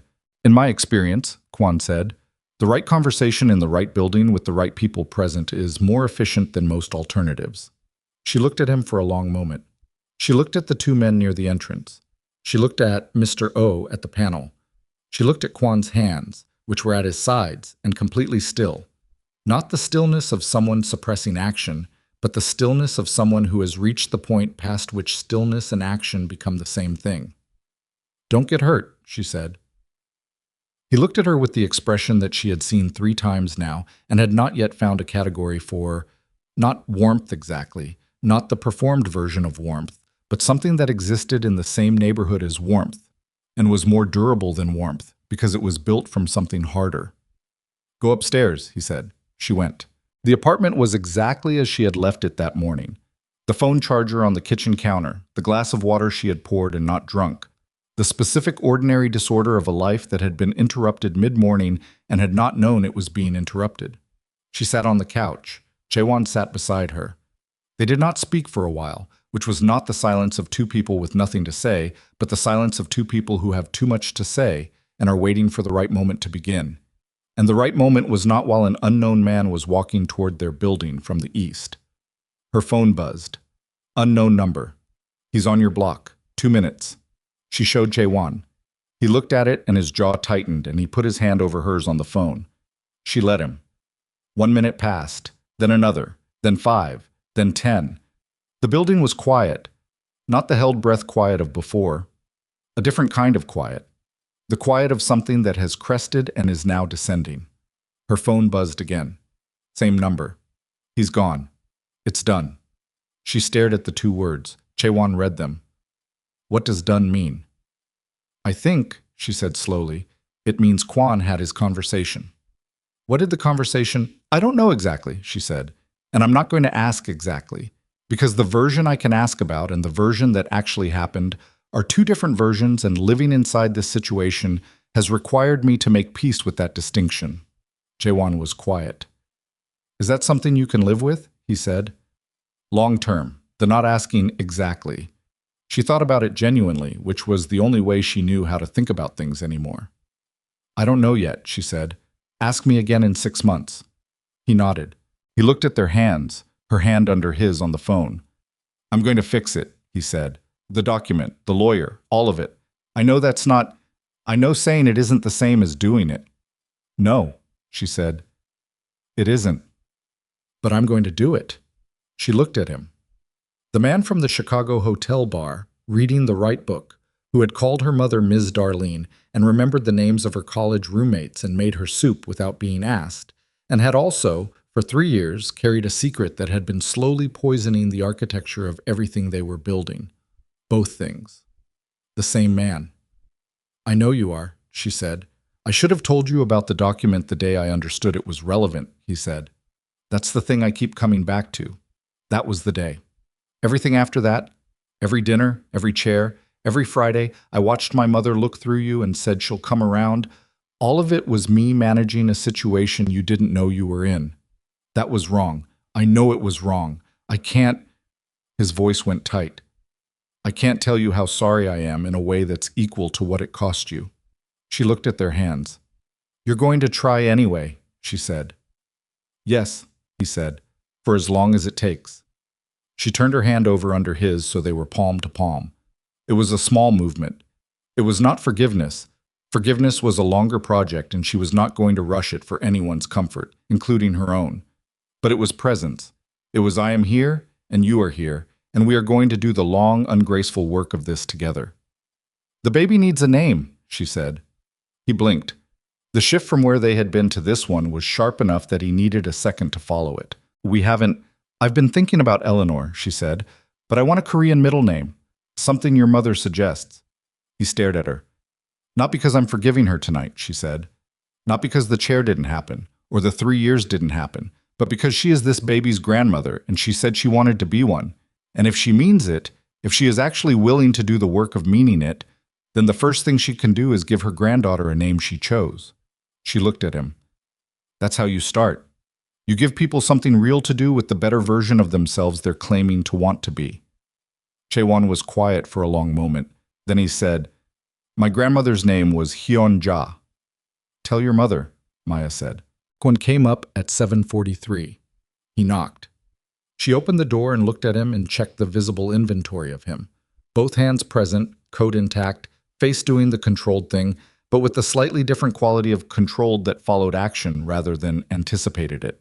A small cut above his left eyebrow that had been cleaned but not bandaged, the kind of cut that comes from something brief and specific and had already decided it wasn't serious. She looked at the cut. She did not comment on it. Come in, she said. He came in. He stood in the kitchen doorway, not taking the apartment as territory, just occupying the edge of it. Jae-won was on the couch. He looked at Kwon with the complicated look of a man who owes someone something he doesn't know how to categorize. Lim Dong-soo, Maya said, has chosen to take a different job, Kwon said. Somewhere that is not this. He's not coming back. No, Kwon said. He made a professional assessment. The job was not what he was told it would be, and the cost of completing it became higher than the contract covered. He paused. Lim Dong-soo is a businessman. He responds to business logic. And Sung-il, she said, when he finds out Lim Dong-soo walked away. He already knows, Kwon said. I made sure of that. He looked at her steadily. I sent Sung-il a message tonight, not a threat. An accounting. A complete accounting of what I have, what he has, and the precise calculation of what happens to both if he continues to pursue this, including the recording from this afternoon, including the documentation on the document signing conditions, including the counterfile I have had on him for 3 years.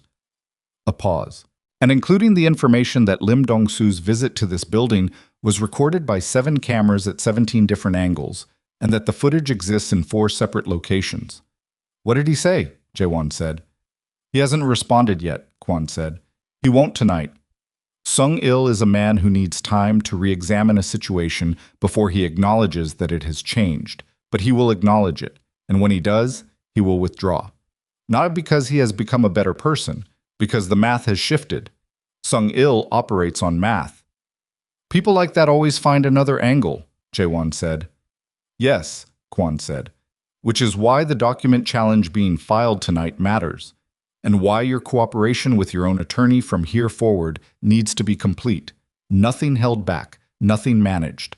The legal record needs to be built correctly so that when Sung-il looks for the next angle, the angles are closed. Jae-won nodded. He had his phone in his hand. The lawyer already sent me the preliminary draft. I've been reading it. Kwon looked at Maya. She looked back at him, and there was something in the air between them that was not the crisis charge thing of the last several days, but something quieter and more considered. The look of 2 people assessing each other from the other side of an enormous thing, finding out what is left when the emergency recedes. The cut, she said.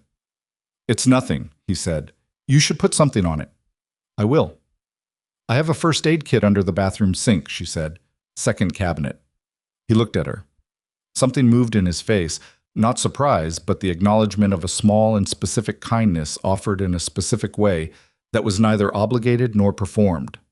Thank you, he said. She sat at the kitchen table while he found the kit and dealt with the cut himself, which he did with the brisk efficiency of a man who had done this without help many times and had no expectation of doing otherwise. She watched him, and she thought about everything she knew about him, which was more than she had known about most people after 3 years, and the things she didn't know, which were also considerable, and the space between knowing and not knowing where actual trust lived. Not the clean version, not the kind that required a complete picture, but the real kind, built from watching someone make a choice and make it again and make it again. I need to ask you something, she said. He set the kit on the counter. Yes. The file Sung-il has on you, she said. Jae-won's father's statement. Is it enough to actually damage you if he activates it? Kwon was quiet. Tell me the true answer, she said. Not the managed one. He looked at her. Yes, he said. It would cause significant legal difficulty.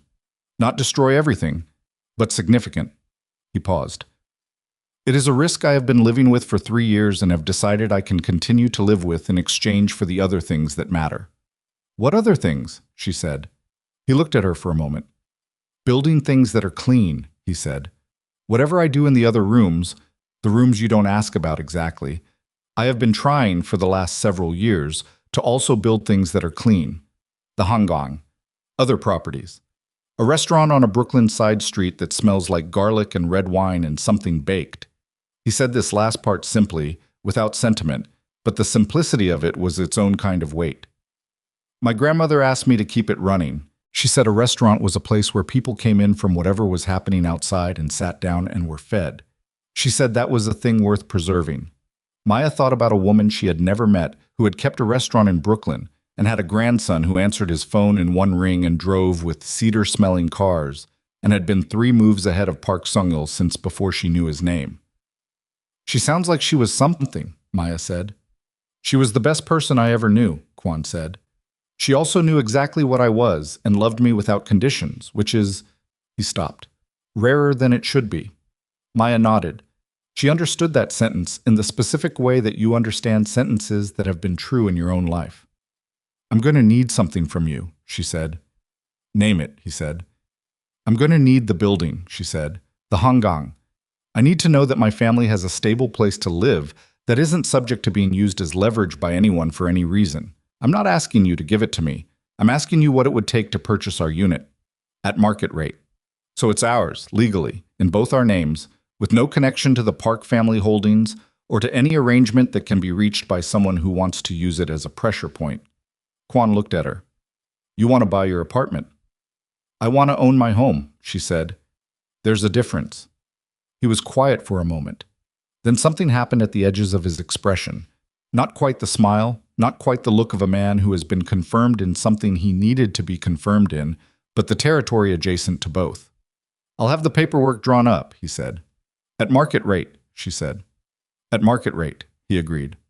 Good, she said. Sujin called the next morning at 8:15. Maya was in the kitchen making tea, the ordinary mechanic of it, water and heat and the specific decision of which mug to use, and she looked at the name on the phone for a long moment before she answered. Yes, she said. Sujin's voice on the phone was different from Sujin's voice in the apartment. Stripped of the ambient authority of her own space, it was smaller, which was not weakness, but honesty. The way people sound when they have spent the night sitting with something and come out the other side without the resources to continue performing around it. I want to come see you, Sujin said. Today? If you'll allow it. Maya looked out the window. November morning, gray and clean and completely itself. Jaewon is here, she said. I know, Sujin said. I would like to see both of you. A pause. I spoke to my brother last night. And? He told me what he did, Sujin said, what he asked Lim, who he went to, after the meeting. He told me because he was angry that it hadn't worked, and he wanted me to understand that he had tried everything. Her voice went tight around the next part. He did not understand that telling me was the end of his relationship with this family. Maya was quiet. I did not know he would go that far, Sujin said. I want you to know that. I know it doesn't fix what I did. I moved your chair. I called Kwon. I have been making your life in this family smaller for 3 years because I was afraid, and because my brother was in my ear, and because... She stopped. The sound of a woman pressing through something. Because I could not see you. I was looking at what you were not, and I could not see what you were. I understand that is not an excuse. I am not offering it as one. Maya held the phone and looked at the window. What changed? She said. Not hostility, genuine inquiry. Yoon told me something last night, Sujin said. She told me that she moved the chair, that Sung-il told her to, that she had been doing things, small things, that she thought were helping the family, and that she understood last night were helping him. And she was crying when she told me, my quiet daughter who never cries, and I understood. Sujin's voice did the fractional thing, the controlled surface developing its hairline. I understood what I had been, in his hands, for a very long time. The apartment was quiet. Chaewon was still asleep. The tea kettle was heating. Come at noon, Maya said. Bring Yoon. A silence that was not empty. Thank you, Sujin said. Maya ended the call and set the phone down and pressed both hands flat on the counter, the old mechanic, the cold stone. She stood there for a moment. She was not going to pretend the last 3 years had not happened. She was not going to perform generosity before she had done the actual work of arriving at it. But she was also a woman who had been watching someone choose, in real time, to stop being an instrument, and she understood that choice, the exact cost and terror of it, better than almost anyone. You did not have to forgive everything to make room for that. The document challenge was filed at 9:47 that morning. Maya was copied on the filing. She read it once, completely, and then she put it in a folder on her phone labeled Done and closed it. Sung-il's response came through his attorney 3 days later. He was withdrawing the invocation of the family clause. He was releasing Jaewon's inheritance from the document's conditions. He cited a mutual agreement to dissolve the arrangement, which was the legal language of a man accepting a loss and rewriting it as a choice. His attorney noted that Mr. Park Sung-il had returned to Seoul and would not be present for further proceedings. Kwon's attorney forwarded the response with a single added line. The counterfile has been sealed and will remain so as long as the withdrawal holds. He understands the terms. Maya read it at the kitchen table while Chaewon made coffee, which was a thing he had started doing every morning with the deliberate consistency of a man who had decided that the small daily actions were the architecture of the repair, that you could not apologize your way back to something, but you could build your way back, one ordinary morning at a time. She did not tell him every detail of the counterfile or the terms of the Sung-il withdrawal. Some things she was still deciding how to hold.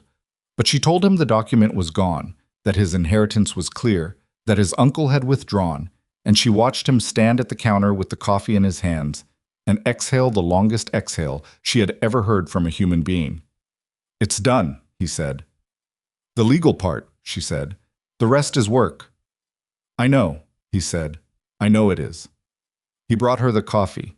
He sat across from her at the table that was too big for one person. He looked at her over his mug with the look of a man who understood he had a long way to go and had accepted that distance as his to walk. "Tell me what you need," he said. "Not what you think I can handle. What you actually need." She thought about it. She was getting better at answering that question honestly, which had turned out to be a skill like any other. You practiced it badly at first and then less badly, and eventually it became something you could do without the old reflex of swallowing the true answer and offering a manageable version instead. "I need you to be in the room with what is happening," she said. "Not just when it's a crisis. Every Friday dinner and every small thing that happens in your family that affects us. I need you to be in the room and not look away from it." "Yes," he said. "And I need you to stop managing information on my behalf," she said. "Whatever comes next, legal, family, financial, anything. I need the complete version, not the version you've decided I can handle, the complete one." "Yes," he said. "And I need," she said, and her voice went to the place it went when she was saying something she had not entirely said before. "I need you to teach me Korean. Not the casual version, properly. I want to be able to sit at your mother's table and understand every word in the room." He looked at her. Something moved across his face that was not quite undone but was the thing before undone. The expression of a man encountering grace he has not earned and knows it, and is going to spend a long time making sure he deserves it eventually. "I'll start tonight," he said. Soo-jin came at noon. Yoon came with her. They came into the apartment and Yoon looked at Maya and said, "I'm sorry," before she was fully through the door.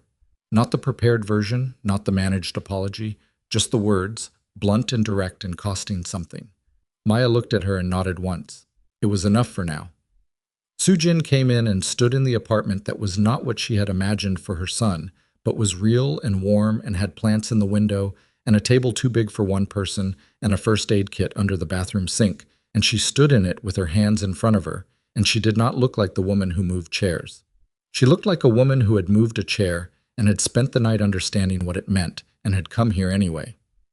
"I have a name," she said, to Maya. "If you would consider it." "Tell me," Maya said. "Seoyeon," Soo-jin said. "It means—" She paused. "It means becoming the person you are meant to be." Maya held the name in the room for a moment, turned it over. Let it be the thing it was. "Eleanor Seoyeon," she said. Soo-jin's face did the thing Maya had seen once before. Not softness, not the performed version, but the thing underneath it, raw and real and earned badly. Her eyes went bright, and she pressed her lips together and looked at the window with the discipline of a woman who had decided she was not going to cry in someone else's apartment and was going to honor that decision regardless. "Yes," Soo-jin said. "That is a good name." Kwon came to the restaurant on a Tuesday. Not the hangang, not his office, not a car at the curb. The restaurant. The one with the faded gold letters above the door on the Brooklyn side street. The one that smelled like garlic and red wine and something baked. He came in through the kitchen the way he always did, and he sat at the bar and Mr. Cho, who had run the kitchen for 9 years, set a bowl of something in front of him without being asked. Maya was there. She had come on her own, without being asked, on a Tuesday afternoon 3 weeks after everything. She had walked the same block she had walked the night she wandered in, soaking wet with a test in her pocket, And she had come through the door and stood inside the warmth and smelled the garlic and the red wine and the something baked, and she had sat at the bar. She had been there 20 minutes when Kwon came through the kitchen. He stopped when he saw her. Then he came to the bar and sat 2 stools down, and Mr. Cho appeared and set a bowl in front of him as if he had been expected, which maybe he had. They ate without speaking for a while.